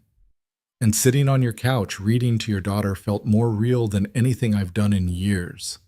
You could have this." "Could I? How? I don't know how to build a life like this. I only know how to build companies. So learn. It's not that simple." "Why not?" Victoria laughed, wet, bitter. "Because I'm terrified. Because every time I let myself want something like this, I sabotage it. Because work is safe and controllable, and relationships aren't." Daniel moved closer. "I'm terrified too." "Of what?" "Of this. Of whatever's happening between us.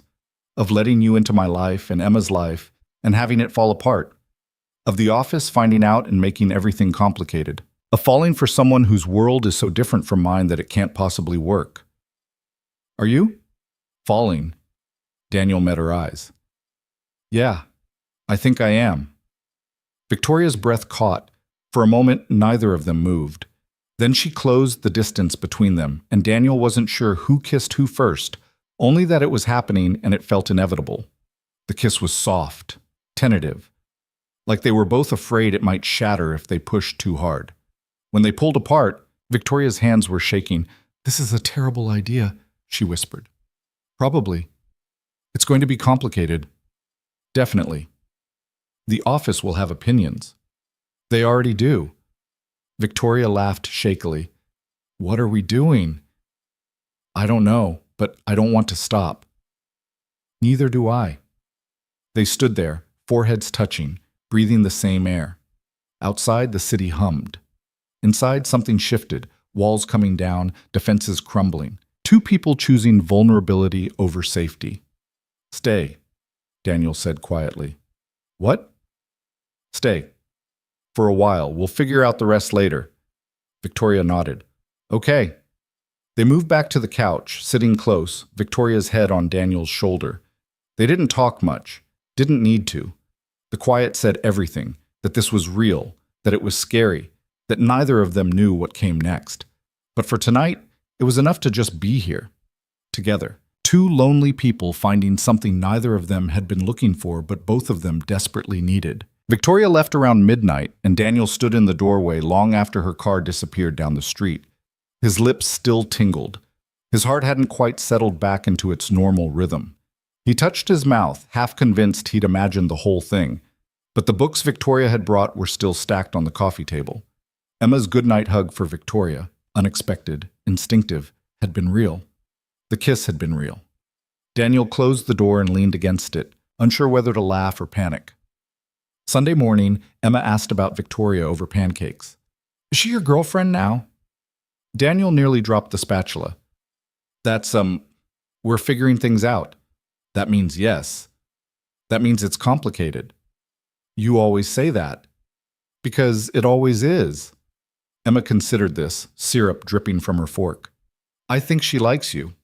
What makes you say that? She looked at you the way Mommy looks at Brian, all smiley and soft. Daniel's chest tightened. Yeah? Yeah. And you looked at her the same way. When did you get so observant? I'm 6. I notice everything. She took another bite of pancake. Can she come over again? Maybe, if she wants to. She will. She told me she had fun. She told you that? When you were getting my pajamas, she said she hadn't had that much fun in forever and that I was lucky to have you as my dad. Daniel sat down heavily. She said that? Yep. Then she looked sad again, like she wanted something she couldn't have. Kids. They saw right through everything. Monday morning brought a text from Victoria before Daniel even left for work. Thank you for Saturday. Emma is wonderful. You're wonderful. I'm scared and excited and have no idea what I'm doing. V. Daniel stared at the message, then typed back. Same. All of it. Coffee this week? Yes. Wednesday? It's a date. He sent it before thinking about the word choice. 3 dots appeared, disappeared, appeared again. Finally. It is, isn't it? Daniel smiled despite his nerves. Yeah, it is. The office felt different on Monday. Or maybe Daniel felt different. He moved through his morning routine, emails, meetings, logistics coordination, with a strange lightness. Marcus noticed. What's with you today? Nothing? Why? You're smiling. You never smile on Mondays. Maybe I had a good weekend. Marcus's eyes narrowed. This is about Langford, isn't it? I don't know what you're talking about. You're terrible at lying, Hayes. What happened? Nothing. We had dinner, that's all. Dinner? Yes. At your place? Daniel hesitated a second too long. Marcus's expression shifted from curiosity to something more serious. Daniel, man, you need to be careful. I know what I'm doing. Do you? Because from where I'm standing, this looks like a disaster waiting to happen. It's not your concern. It is when you're my friend and I don't want to see you get hurt, or fired, or both. Daniel appreciated the concern, even if he didn't want to hear it. I'm being careful. Are you? Because office romances are complicated enough without adding in the fact that she's the CEO. The power dynamics alone, I'm aware. Then what's the play here? You date secretly? Go public and deal with everyone thinking you're using her for advancement? There's no good outcome. Maybe I don't care about outcomes. Maybe I just care about her. Marcus went quiet, then softer. You're serious about this? I think so, yeah. Does she feel the same? I don't know, I think so. We're figuring it out. Marcus rubbed his face. Okay, just be smart about it. And for what it's worth, I hope it works out. Thanks. But if you get promoted before me, I'm going to be pissed. Daniel laughed despite himself. Deal. Wednesday's coffee date happened at a different cafe across town, somewhere they were less likely to run into coworkers. Victoria arrived wearing sunglasses despite the overcast Seattle weather. Incognito? Daniel asked, paranoid. She removed the sunglasses. Is this ridiculous? I feel ridiculous. Little bit, but I get it. They ordered coffee and found a corner booth. For a moment, neither spoke. The kiss hung between them, unaddressed. So, Victoria started. Saturday was, yeah. She smiled nervously. Are we going to talk about it or just keep agreeing it happened? Probably should talk about it. Probably. Victoria wrapped her hands around her coffee cup. I haven't stopped thinking about it. Me neither. which is a problem because I have a company to run and I've spent 3 days distracted and useless. Sorry? Don't apologize. It's not a complaint, just an observation. She met his eyes. I like you, Daniel. More than I should. More than is probably smart given the circumstances. The circumstances being that you're my boss. Among other things, our lives are very different. You have Emma to consider. I have a company and responsibilities and a public profile that makes privacy nearly impossible. So this is a bad idea. Objectively, yes. Terrible idea. But? Victoria's lips quirked. But I can't seem to care. I've spent my whole life making smart, calculated decisions. And where has it gotten me? Lonely and exhausted in a perfect apartment that doesn't feel like home. So what are you saying? I'm saying I want to try this. Whatever this is, even if it's messy and complicated and probably doomed. Daniel felt something unlock in his chest. Yeah? Yeah, if you want to. I do, but we need rules, boundaries. Agreed. Like what? Daniel thought for a moment. No special treatment at work. I don't want anyone thinking I'm getting ahead because we're together. Done. What else? Emma comes first, always. If this affects her negatively, then we stop. I understand. And we're honest about everything, the doubts, the fears, all of it. Victoria nodded. Honesty. Even when it's hard. Especially when it's hard. They sat with that for a moment. Then Victoria reached across the table and took his hand. This is terrifying, she said. Yeah, but good terrifying. The kind that means something matters. Daniel squeezed her hand. When do we tell people? I don't know, not yet. Let's just be us for a while. Figure out what this is before we have to defend it to everyone else. Secret relationship with the CEO. Very scandalous. You're enjoying this. Little bit. Victoria laughed, and Daniel realized he was falling harder than he'd thought. This wasn't just attraction or curiosity. This was the real thing. Messy, complicated, inconvenient, and utterly unavoidable. They kept it quiet for 3 weeks. Saw each other when they could. Dinner at Daniel's place when Emma was with Lauren, late-night phone calls after Emma went to bed, stolen lunch meetings at obscure cafes where no one knew them. It felt like being teenagers sneaking around, which was both ridiculous and kind of thrilling. Victoria started showing up at Daniel's apartment on Friday nights, bringing takeout and helping Emma with art projects. She was surprisingly good with kids, patient, engaged, genuinely interested in Emma's endless stories about school and friends and the elaborate fantasy world she was building. You're a natural, Daniel said one night after Emma had gone to bed. Victoria looked surprised. Am I? Yeah, she adores you. I adore her. She makes everything simple, you know? There's no pretense. She just is. That's kids for you. I never thought I wanted this. A family. The whole domestic thing. But being here. Victoria gestured at the apartment, the drawings on the fridge, the scattered toys, the lived-in warmth. It feels right. Daniel pulled her close. Yeah, it does. But reality had a way of intruding. The office gossip hadn't died down. If anything, it had intensified. People noticed when Victoria smiled at Daniel in meetings, when she asked his opinion on projects, when they left for lunch around the same time. Jennifer Park started making pointed comments. Marcus warned Daniel that people were watching. Even Patricia, Victoria's COO, pulled Daniel aside one day. I don't know what's going on between you and Victoria, she said bluntly. And honestly, I don't care, but whatever it is, be careful. The board's already questioning some of her recent decisions. If they think she's compromised, she's not compromised.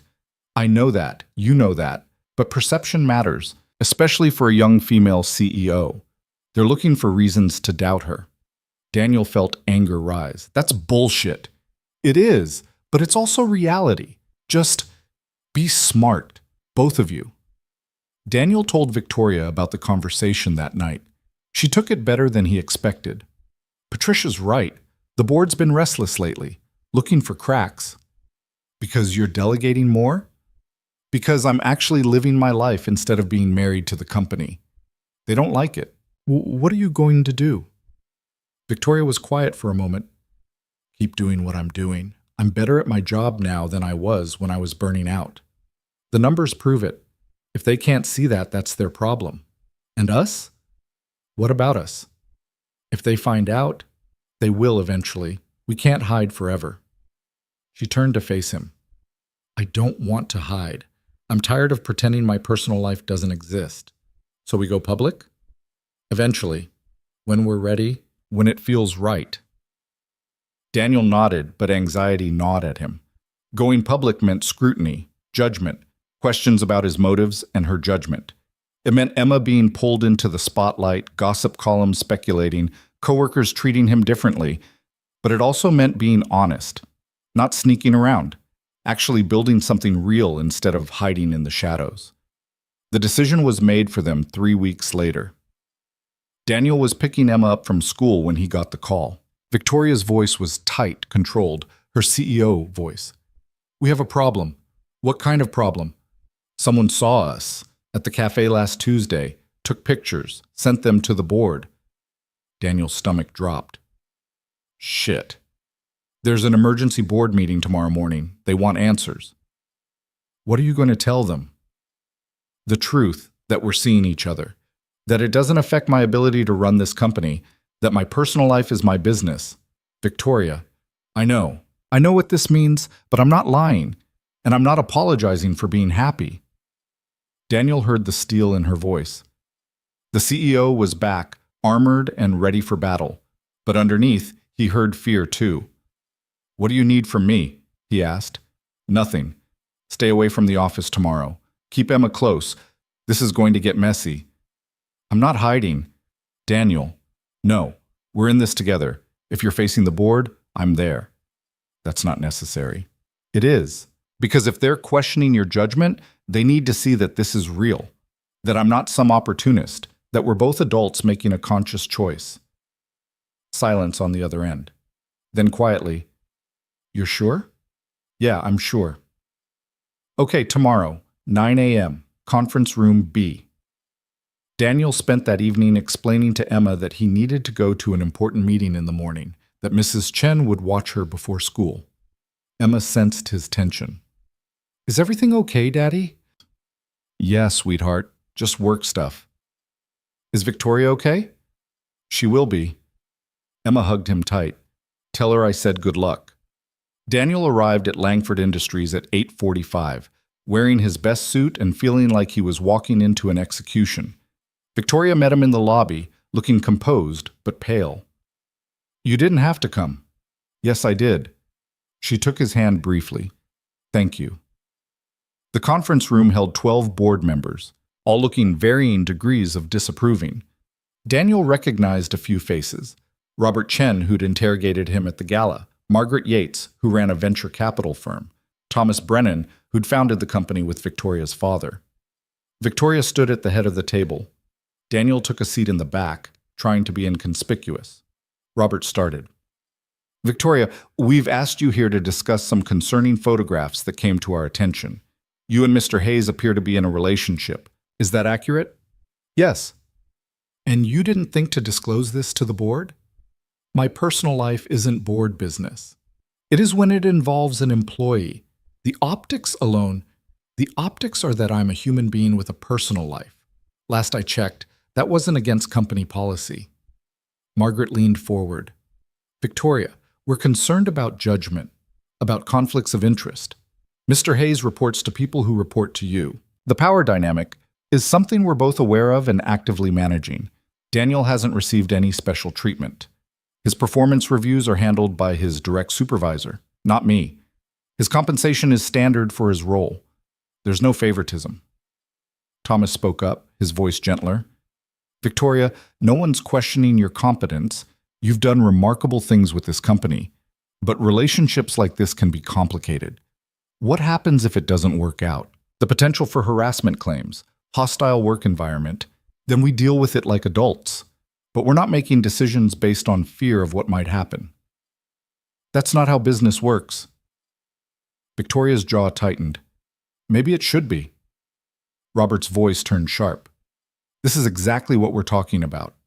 You've changed, Victoria. You're working fewer hours, delegating more, making personal decisions that affect your availability and focus.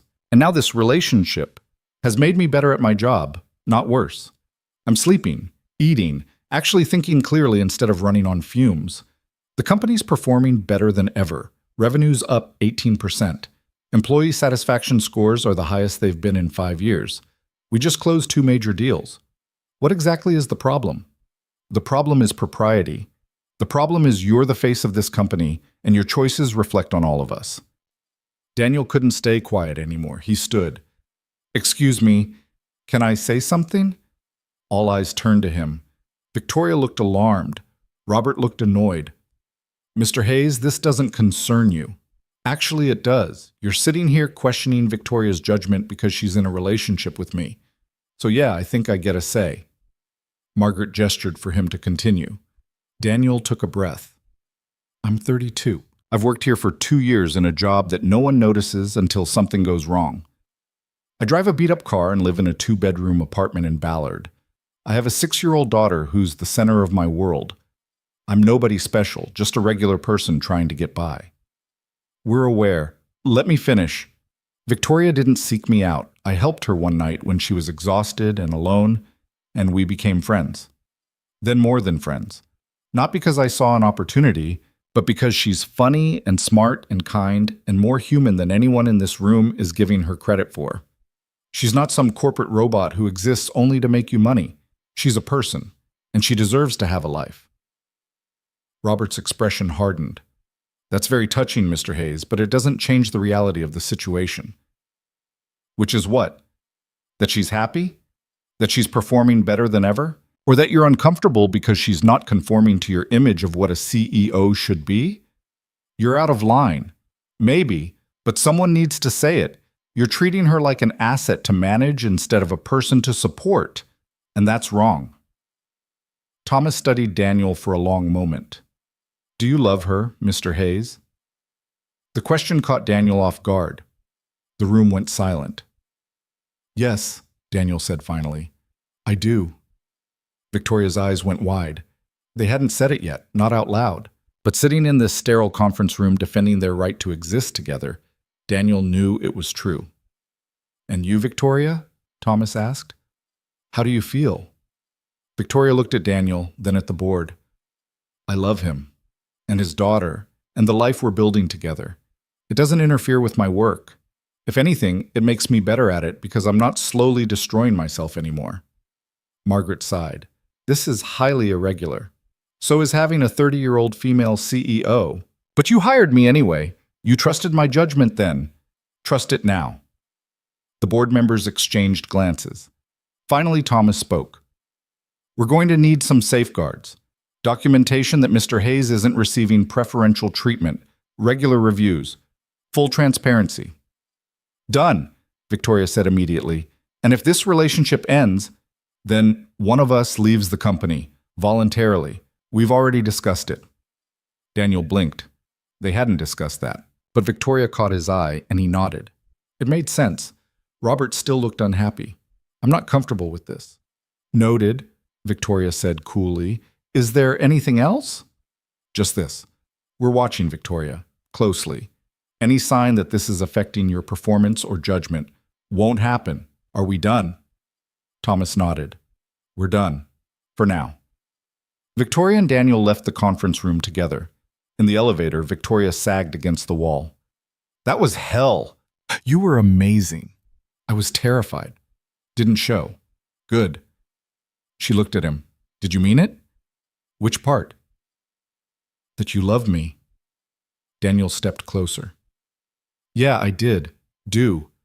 Victoria's eyes filled with tears. I love you too. I should have said it first.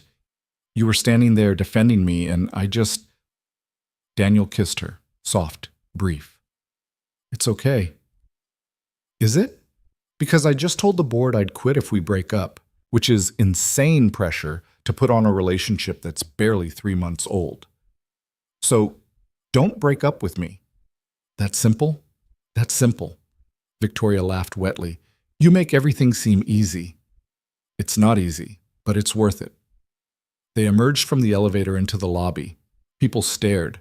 Whispers followed them. Daniel took Victoria's hand and she didn't pull away. "Guess we're public now," he said. "Guess so. How do you feel?" Victoria squeezed his hand. Terrified. Relieved. Mostly relieved. "Yeah, me too." They walked out of the building together into the gray Seattle morning.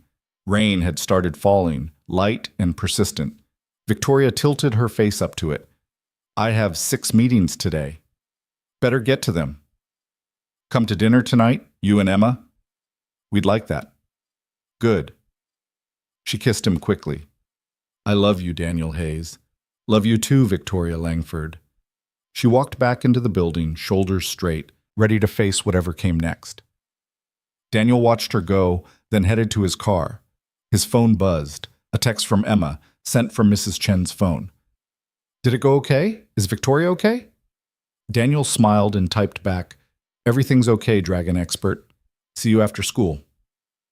The office gossip exploded over the next week. Some people were supportive, most had opinions. Daniel's inbox filled with congratulations mixed with thinly veiled warnings. Marcus bought him a beer and told him he was either brave or insane. "Both," Daniel said. "Probably." But the work continued. Daniel did his job, Victoria did hers. They were professional at the office, personal everywhere else. It wasn't perfect. They fought about boundaries, about time, about how much to share with Emma. Victoria struggled with letting go of control. Daniel struggled with feeling inadequate compared to her world. But they showed up, both of them, every day, choosing each other even when it was hard. 2 months after the board meeting, Victoria came to dinner with news. "The board approved my proposal." "Which one?" "Stepping back. I'm transitioning to chairman. Patricia's taking over as CEO." Daniel stared. "You're serious?" "Completely. I'll still be involved, but less day-to-day. More strategy, less operations. It means normal hours. Actual work-life balance. Time for..." She gestured between them. "This." "Are you sure? The company's your life." "It was. But I want a different life now. One that includes you and Emma, and maybe someday..." She trailed off. "Someday what?" Victoria's smile turned shy. "Maybe someday more, if you want that." Daniel pulled her close. "Yeah, I want that." Emma wandered in. "Want what?" "Adult stuff, Dickie," Daniel said. "Does adult stuff include Victoria moving in? Because her toothbrush is in the bathroom and she has clothes in your closet." Victoria and Daniel exchanged glances. "How would you feel about that?" Victoria asked Emma carefully. "If I moved in?" Emma pretended to think about it. "Would you still bring books?" "Always." "And help with my dragon project for school?" "Of course." "Then, okay, you can stay." Simple as that. From the mouth of a 6-year-old who saw the world exactly as it was. Complicated, messy, but ultimately about the people you loved and who loved you back. Victoria moved in officially 3 weeks later. Her pristine apartment got rented out to some tech executive who probably appreciated the minimalist perfection. She brought her books and clothes and slowly, gradually, made Daniel's apartment feel like home. It wasn't smooth. They argued about dishes and schedules and how to handle Emma's tantrums. Victoria had to learn that not everything could be managed and controlled. Daniel had to learn that asking for help wasn't weakness, but they figured it out, together. 2 imperfect people building something real from the wreckage of their separate loneliness. And on Friday nights, after Emma was asleep, they'd sit on the couch. The same couch where Victoria had once cried about being scared, and just be. No performing, no pretending. Just 2 people who'd chosen to see each other, really see each other, and decided that was enough. More than enough. Everything. 6 months into living together, Victoria woke up at 3 a.m. in a cold sweat. Daniel felt her leave the bed, heard the bathroom door close, the sound of running water. He waited 5 minutes before following. She was sitting on the edge of the bathtub, still in her pajamas, staring at nothing. "Hey," he said softly. Victoria didn't look up. "I had a nightmare." "About what?" "The company, the board, everything falling apart because I chose this over that." She gestured vaguely. Because I chose you. Daniel sat beside her on the tub's edge. You didn't choose me over the company. You chose balance. Did I?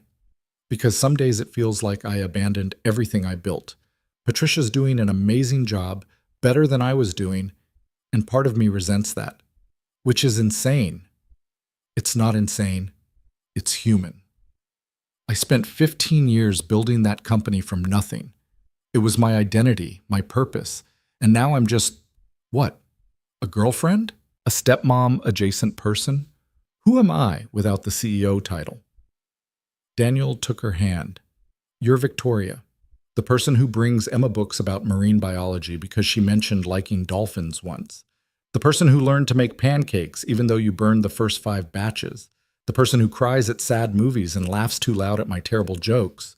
You're not just a title. But what if that person isn't enough? Enough for who? Victoria's voice cracked. For me. For you. For anyone. Daniel pulled her close. She resisted for a moment, then collapsed against him. I don't know how to be ordinary, she whispered. I only know how to be exceptional. You're still exceptional, just in different ways. Like what?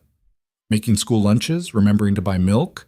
Yeah, like that. Like showing up, like being present. Like choosing connection over achievement. He kissed her forehead. That's harder than running a company, and you're doing it anyway. Victoria was quiet for a long time. Then, I saw my therapist yesterday. Didn't tell you. Okay. She said I have worth outside of my accomplishments, that my value isn't tied to productivity or success or how many hours I work. She laughed bitterly. I didn't believe her. Do you believe me? I'm trying to. They sat on the bathroom floor until dawn crept through the window. Emma found them there at 6:30, confused but adaptable in the way kids are. Why are you guys sleeping in the bathroom? We're not sleeping, Daniel said. Just talking. About boring adult stuff? Yeah. Emma shrugged and went to find cereal. Victoria watched her go, then turned to Daniel. I don't want to mess her up. You won't. You don't know that. What if I'm terrible at this? What if I ruin everything by not knowing how to be normal? Nobody knows how to be normal. We're all just faking it and hoping nobody notices. Yeah, Victoria smiled despite herself. Even you? Especially me. Half the time I'm convinced I'm doing everything wrong with Emma, that she'll grow up and realize I had no idea what I was doing. But you love her. Yeah, and that's enough most days. The rest, you figure out as you go. Victoria leaned her head on his shoulder. I love you, both of you, so much it scares me. I know, love you too. Work settled into a new rhythm. Daniel got promoted, not because of Victoria, but because his supervisor recognized his work. The promotion came with scrutiny, with people questioning whether it was legitimate, but Patricia shut that down fast. Hayes earned this, she announced in a staff meeting. His performance reviews speak for themselves. Anyone who has a problem with that can take it up with me. Nobody took it up with her. Victoria's transition to chairman was rocky at first. She struggled with letting go, with trusting Patricia to make decisions she would have agonized over. But slowly, gradually, she learned to step back, to advise without controlling, to support without micromanaging. It's weird, she told Daniel one night, watching someone else run my company. It's not your company anymore, it's Patricia's. I know, that's the weird part. I thought I'd hate it, but I don't. I'm relieved? That's growth. That's terrifying is what it is. Who am I if I'm not grinding myself to dust for this company? You're someone who gets to have dinner with her family. Who can take Emma to the aquarium on a Tuesday because she has time? Who sleeps 8 hours and doesn't answer emails at midnight? Victoria considered this. I took Emma to the aquarium last week. She told me 17 facts about sea otters. I heard. Multiple times. She's incredible. How did you raise someone so confident and curious? I didn't. She just is. I just try not to screw it up. You're a good father, Daniel. I'm adequate. There's a difference. No, you're good. You show up, you listen, you make her feel seen. That's good. Daniel looked at Victoria, really looked. 6 months ago, she'd been wound so tight she could barely function. Now she sat in sweatpants on his couch, hair in a messy bun, makeup free, arguing about parenting philosophy like it was the most natural thing in the world. "You're good too," he said. "At what?" "This. Being here. Being real. Emma adores you. She tolerates me. She asked me yesterday if you were going to be her mom someday." Victoria went very still. "What did you tell her?" "I said that was up to you and her to figure out, that I couldn't decide that for either of you."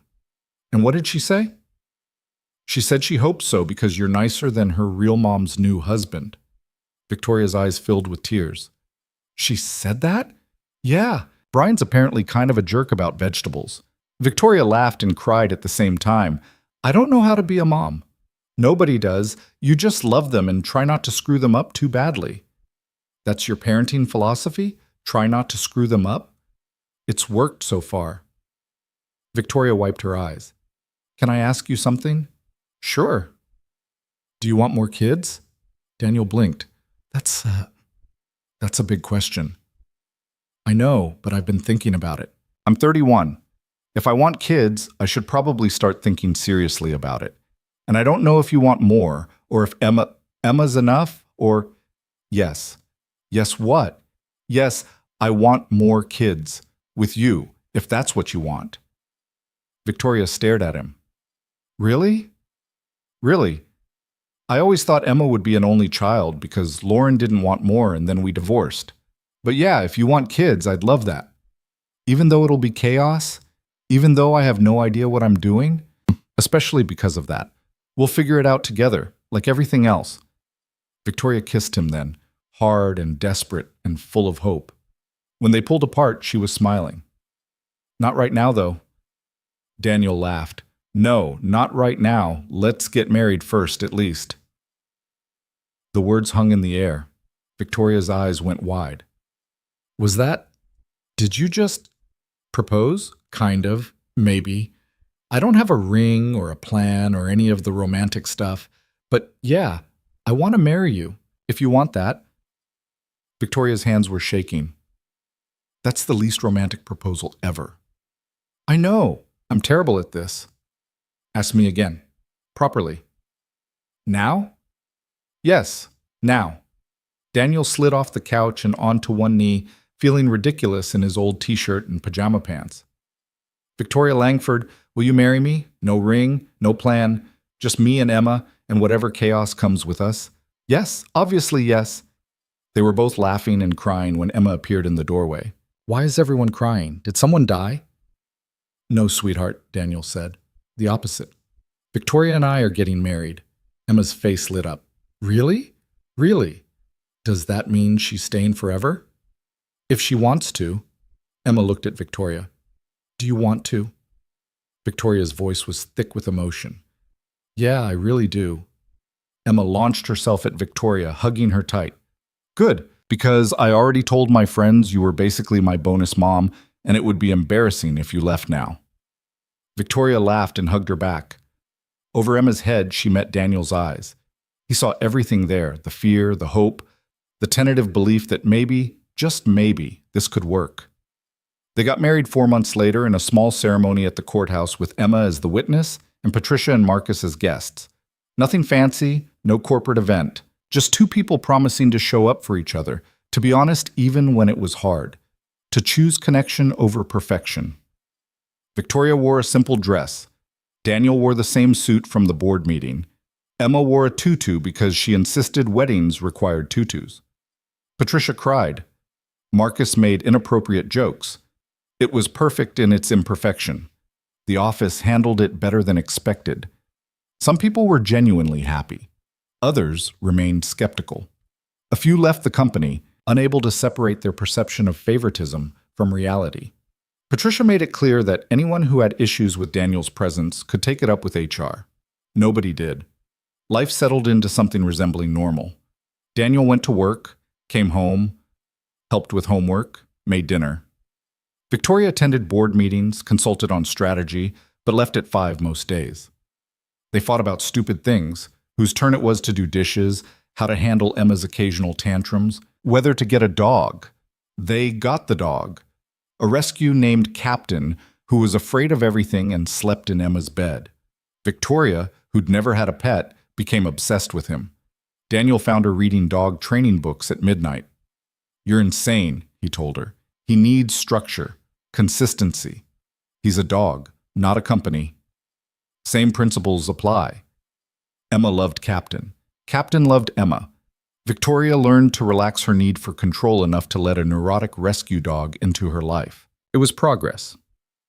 A year after the wedding, Victoria came home early from a board meeting looking shaken. Daniel was in the kitchen with Emma, helping her build a volcano for science class. "What's wrong?" Victoria set down her bag carefully. "Thomas died. Heart attack this morning." Thomas Brennan, the board member who'd asked if Daniel loved Victoria, who'd ultimately sided with them against the other's skepticism. "I'm sorry," Daniel said. "He left me a letter. His assistant gave it to me today." Victoria pulled an envelope from her bag. "Want to read it?" Daniel took the letter. Thomas's handwriting was shaky but clear. "Victoria, I won't be around much longer. Bad ticker, doctors say. But I wanted you to know I'm proud of you. Not for building a company, though that's impressive. I'm proud because you chose to be human. Because you loved someone and let that love change you. Because you're brave enough to want more than just success. Your father would be proud too. He built companies, but he never built a life. You're doing both. That's the real achievement. Be happy. Thomas." Daniel handed the letter back. Victoria's eyes were wet. "He was right, you know," she said quietly.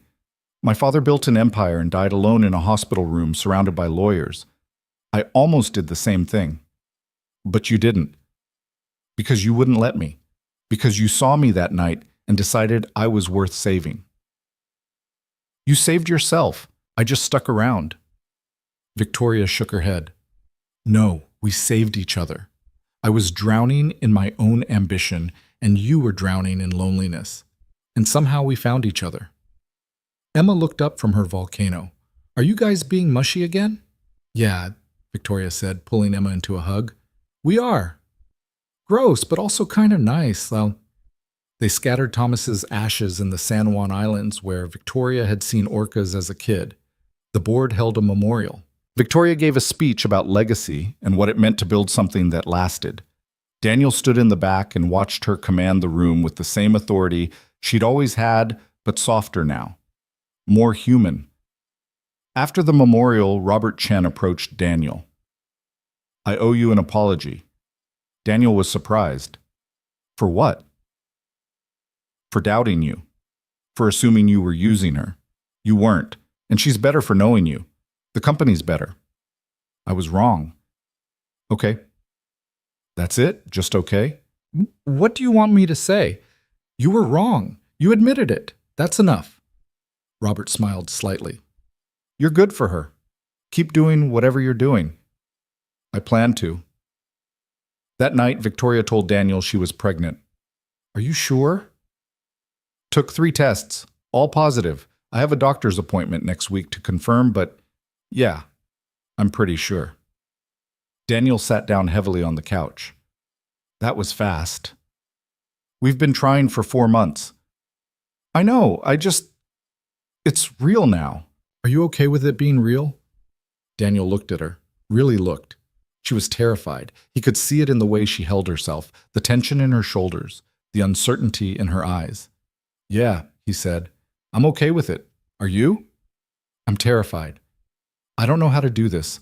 I barely figured out how to be Emma's bonus mom, and now I'm supposed to grow an actual human and keep it alive?" "You'll figure it out. We'll figure it out." "What if I'm terrible at it?" "You won't be. You don't know that." "I do. You learn to make pancakes even though you burn them every time. You learn to help with homework even though Common Core math makes no sense. You learn to love a neurotic rescue dog who's afraid of his own shadow. You'll learn this too." Victoria's laugh was shaky. "That's your pep talk? I learned to make pancakes so I can handle pregnancy?" "Yeah, pretty much." "You're terrible at this." "I know." He pulled her close. "But I'm here. That counts for something, right?" "Yeah, it does." They told Emma at dinner. She processed the information with the seriousness of a child who'd just been given enormous responsibility. So I'm going to be a big sister? Yes, Victoria said. Is that okay? Emma considered this. Will the baby be annoying? Probably. Babies are usually pretty annoying. Will it cry a lot? Almost definitely. Can I teach it about dragons?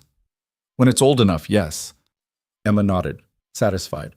Okay, I'll allow it. Daniel and Victoria exchanged glances over her head, trying not to laugh. The pregnancy was hard. Victoria threw up constantly for the first 3 months. Her body betrayed her in ways she couldn't control, and control was still her default setting. She cried over everything: commercials, dropped spoons, the fact that her jeans didn't fit. Daniel learned to just be there, to hold her hair back when she was sick, to rub her feet when they hurt, to not try to fix everything because some things couldn't be fixed, only endured. Emma was surprisingly helpful. She'd bring Victoria crackers when she was nauseous, draw pictures to cheer her up, pat her stomach and talk to the baby about important things like dinosaurs and friendship. You're going to be a good sister, Victoria told her one night. I know, Emma said with the confidence of a 7-year-old. I'm good at everything. Humble too. What's humble? Never mind. The baby arrived on a rainy October night. A girl. They named her Sarah, after Victoria's mother who died when Victoria was young. Sarah came out screaming and angry and utterly perfect. Victoria held her and sobbed. She's so small. They usually are, Daniel said, exhausted and relieved. How did you do this? How did you take care of Emma when she was this tiny? Barely. I had no idea what I was doing. That's not reassuring. It's honest. They brought Sarah home to chaos. Captain was confused by the crying. Emma was fascinated but also a little jealous.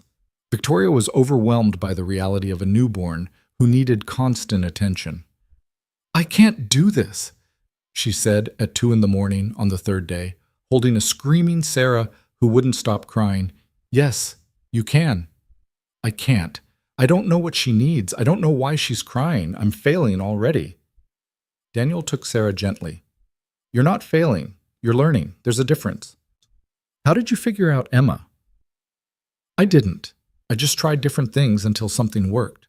Sometimes nothing worked and we both just cried. That's your strategy? Try stuff and cry? Yeah, pretty much. Victoria laughed through her tears. We're doomed. Probably, but we'll be doomed together. They figured it out slowly. Sarah had colic, which explained the constant crying. Victoria learned to swaddle her, to walk with her, to sing off-key lullabies at 3 a.m. Daniel handled the logistics: diapers, bottles, doctor's appointments. Emma helped by being surprisingly patient with the screaming baby who'd invaded her space. Patricia visited and brought casseroles. Marcus came by with inappropriate onesies that said things like future CEO and daddy's little board member. Amy, Daniel's sister, flew in from Portland and spent a week showing Victoria the basics she'd missed by not having anyone to teach her. You're doing fine, Amy told her. All new moms feel like they're failing. Even the ones who ran companies?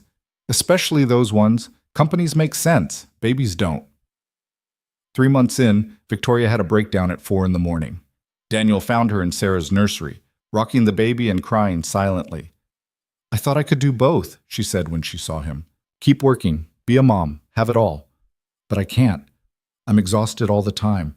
I miss board meetings because Sarah's sick. I can't focus on strategy reports because I'm worried about her sleep schedule. I'm failing at everything. Daniel sat beside her. You're not failing.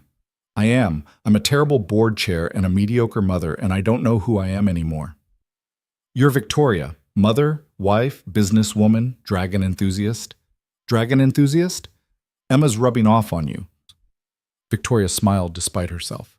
I wanted to prove I could have it all. Career and family, success and connection. But maybe that's impossible. Maybe all looks different than you thought. What do you mean? I mean, maybe you don't have to be CEO level involved in the company anymore. Maybe being a consultant, a strategic advisor is enough. Maybe being Sarah's mom and Emma's bonus mom and my wife is the real achievement. Not because the company doesn't matter, but because this matters more. Victoria looked at Sarah, sleeping peacefully now. When did you get wise? I'm not wise. I'm just a guy who learned the hard way that success means nothing if you're alone. I'm not alone anymore. No, you're not. Victoria resigned from the board 2 months later, stepped back completely. It made headlines in the business section. Billionaire CEO chooses family over fortune. People had opinions. Some called it admirable. Others called it weakness. Victoria stopped reading the articles. Do you regret it? Daniel asked her one night. No, I built something incredible, but I'm building something better now. A family? A life. One where I'm actually present, where I get to see Sarah's first steps and Emma's school plays and have dinner with my husband without checking my phone every 5 minutes. That's boring compared to running a company. It's not boring. It's real. And I spent so long chasing extraordinary that I forgot ordinary can be pretty amazing. Emma started 3rd grade. Sarah learned to walk, then run, then cause havoc. Captain got less neurotic and more confident. Victoria learned to embrace imperfection, burnt dinners, mismatched socks, spontaneous dance parties in the kitchen. Daniel got promoted again, this time to senior director. He'd earned it through years of solid work, and nobody questioned it anymore. Marcus threw him a party. Patricia sent a congratulatory email that said, "About damn time." On their 3rd wedding anniversary, Daniel and Victoria sat on the back porch of the house they'd bought in Ballard. Bigger than the apartment, with a yard for the kids and the dog. Sarah was asleep inside. Emma was at a sleepover. For once, they were alone. You ever think about that first night? Victoria asked. At the party, when you came over to check on me. Sometimes, you looked like you were about to shatter. I was. I would have if you hadn't stopped me. You would have figured it out eventually. Maybe, but it would have taken longer and hurt more. She took his hand. You saved my life, Daniel. You saved mine too. I was just going through the motions before you. Work, Emma, sleep, repeat. You made me want more. We're quite the pair, 2 broken people who fixed each other. We're not fixed, we're just less broken together. Victoria laughed. That's the most romantic thing you've ever said. I have my moments. They sat in comfortable silence, watching the stars emerge in the Seattle sky. Inside, Sarah started crying. Victoria started to get up, but Daniel stopped her. I've got her. You stay. You sure? Yeah. Enjoy the quiet. Daniel went inside and picked up Sarah, who immediately stopped crying. He walked her around the living room, humming softly. Through the window, he could see Victoria on the porch, head tilted back, finally at peace. This was it. The life they'd built from nothing. Not perfect, not easy, but real. Emma came home the next morning full of stories about her sleepover. Sarah toddled around getting into everything. Captain barked at shadows. Victoria made pancakes that were only slightly burnt. Daniel helped Emma with her homework while fielding work emails. Normal. Chaotic. Beautiful. That night after the kids were in bed, Daniel found Victoria in Sarah's room, watching her sleep. You okay? Yeah, just thinking. About? About how different my life is now.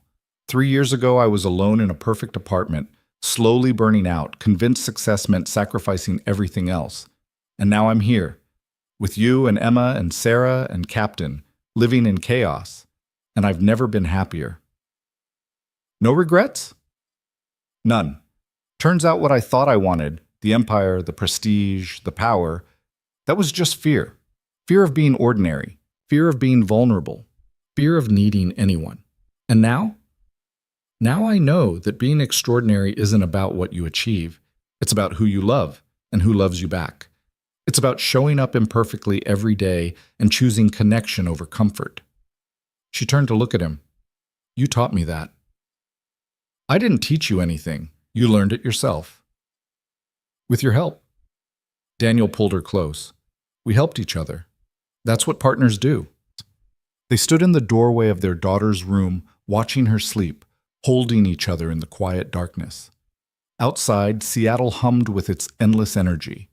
Inside, 2 people who'd once been strangers, one a powerful CEO afraid to be human, one a single father convinced he was ordinary, had built something neither could have imagined. Not an empire, not a fortune, just a life. Messy, imperfect, real. And that was more than enough. It was everything. Because sometimes the most profound success isn't measured in quarterly reports or board meetings or headlines in the business section. Sometimes it's measured in burnt pancakes and sleepless nights, and the quiet moments when you realize you're exactly where you're supposed to be. Sometimes the bravest thing you can do is let someone see you, really see you, in all your imperfect, broken, human glory, and trust that they'll stay anyway. Daniel had seen Victoria that rain-soaked Friday night, standing alone at a corporate party, unraveling behind her perfect facade. He'd made a simple choice to step forward instead of away, to offer help instead of judgment, to see a person instead of a title. And Victoria had let him, had chosen vulnerability over control, had admitted she was scared and lonely and lost, had taken the terrifying leap of letting someone into the fortress she'd built around herself. That choice, that single moment of courage from both of them, had changed everything. Years later, Daniel would sometimes think about the man he'd been before Victoria, going through the motions, doing enough to get by, convinced that his small life was all he deserved, and he'd feel grateful for the night that changed his trajectory. Victoria would think about the woman she'd been, isolated, exhausted, afraid to stop moving because stopping meant feeling. She'd remember the moment Daniel asked if she'd eaten, if she'd slept, if she was okay. The moment someone cared about her as a person instead of as an asset. Neither of them was the same anymore. They'd been shaped by each other, by Emma and Sarah, by the daily choice to show up imperfectly and love anyway. That was the real story.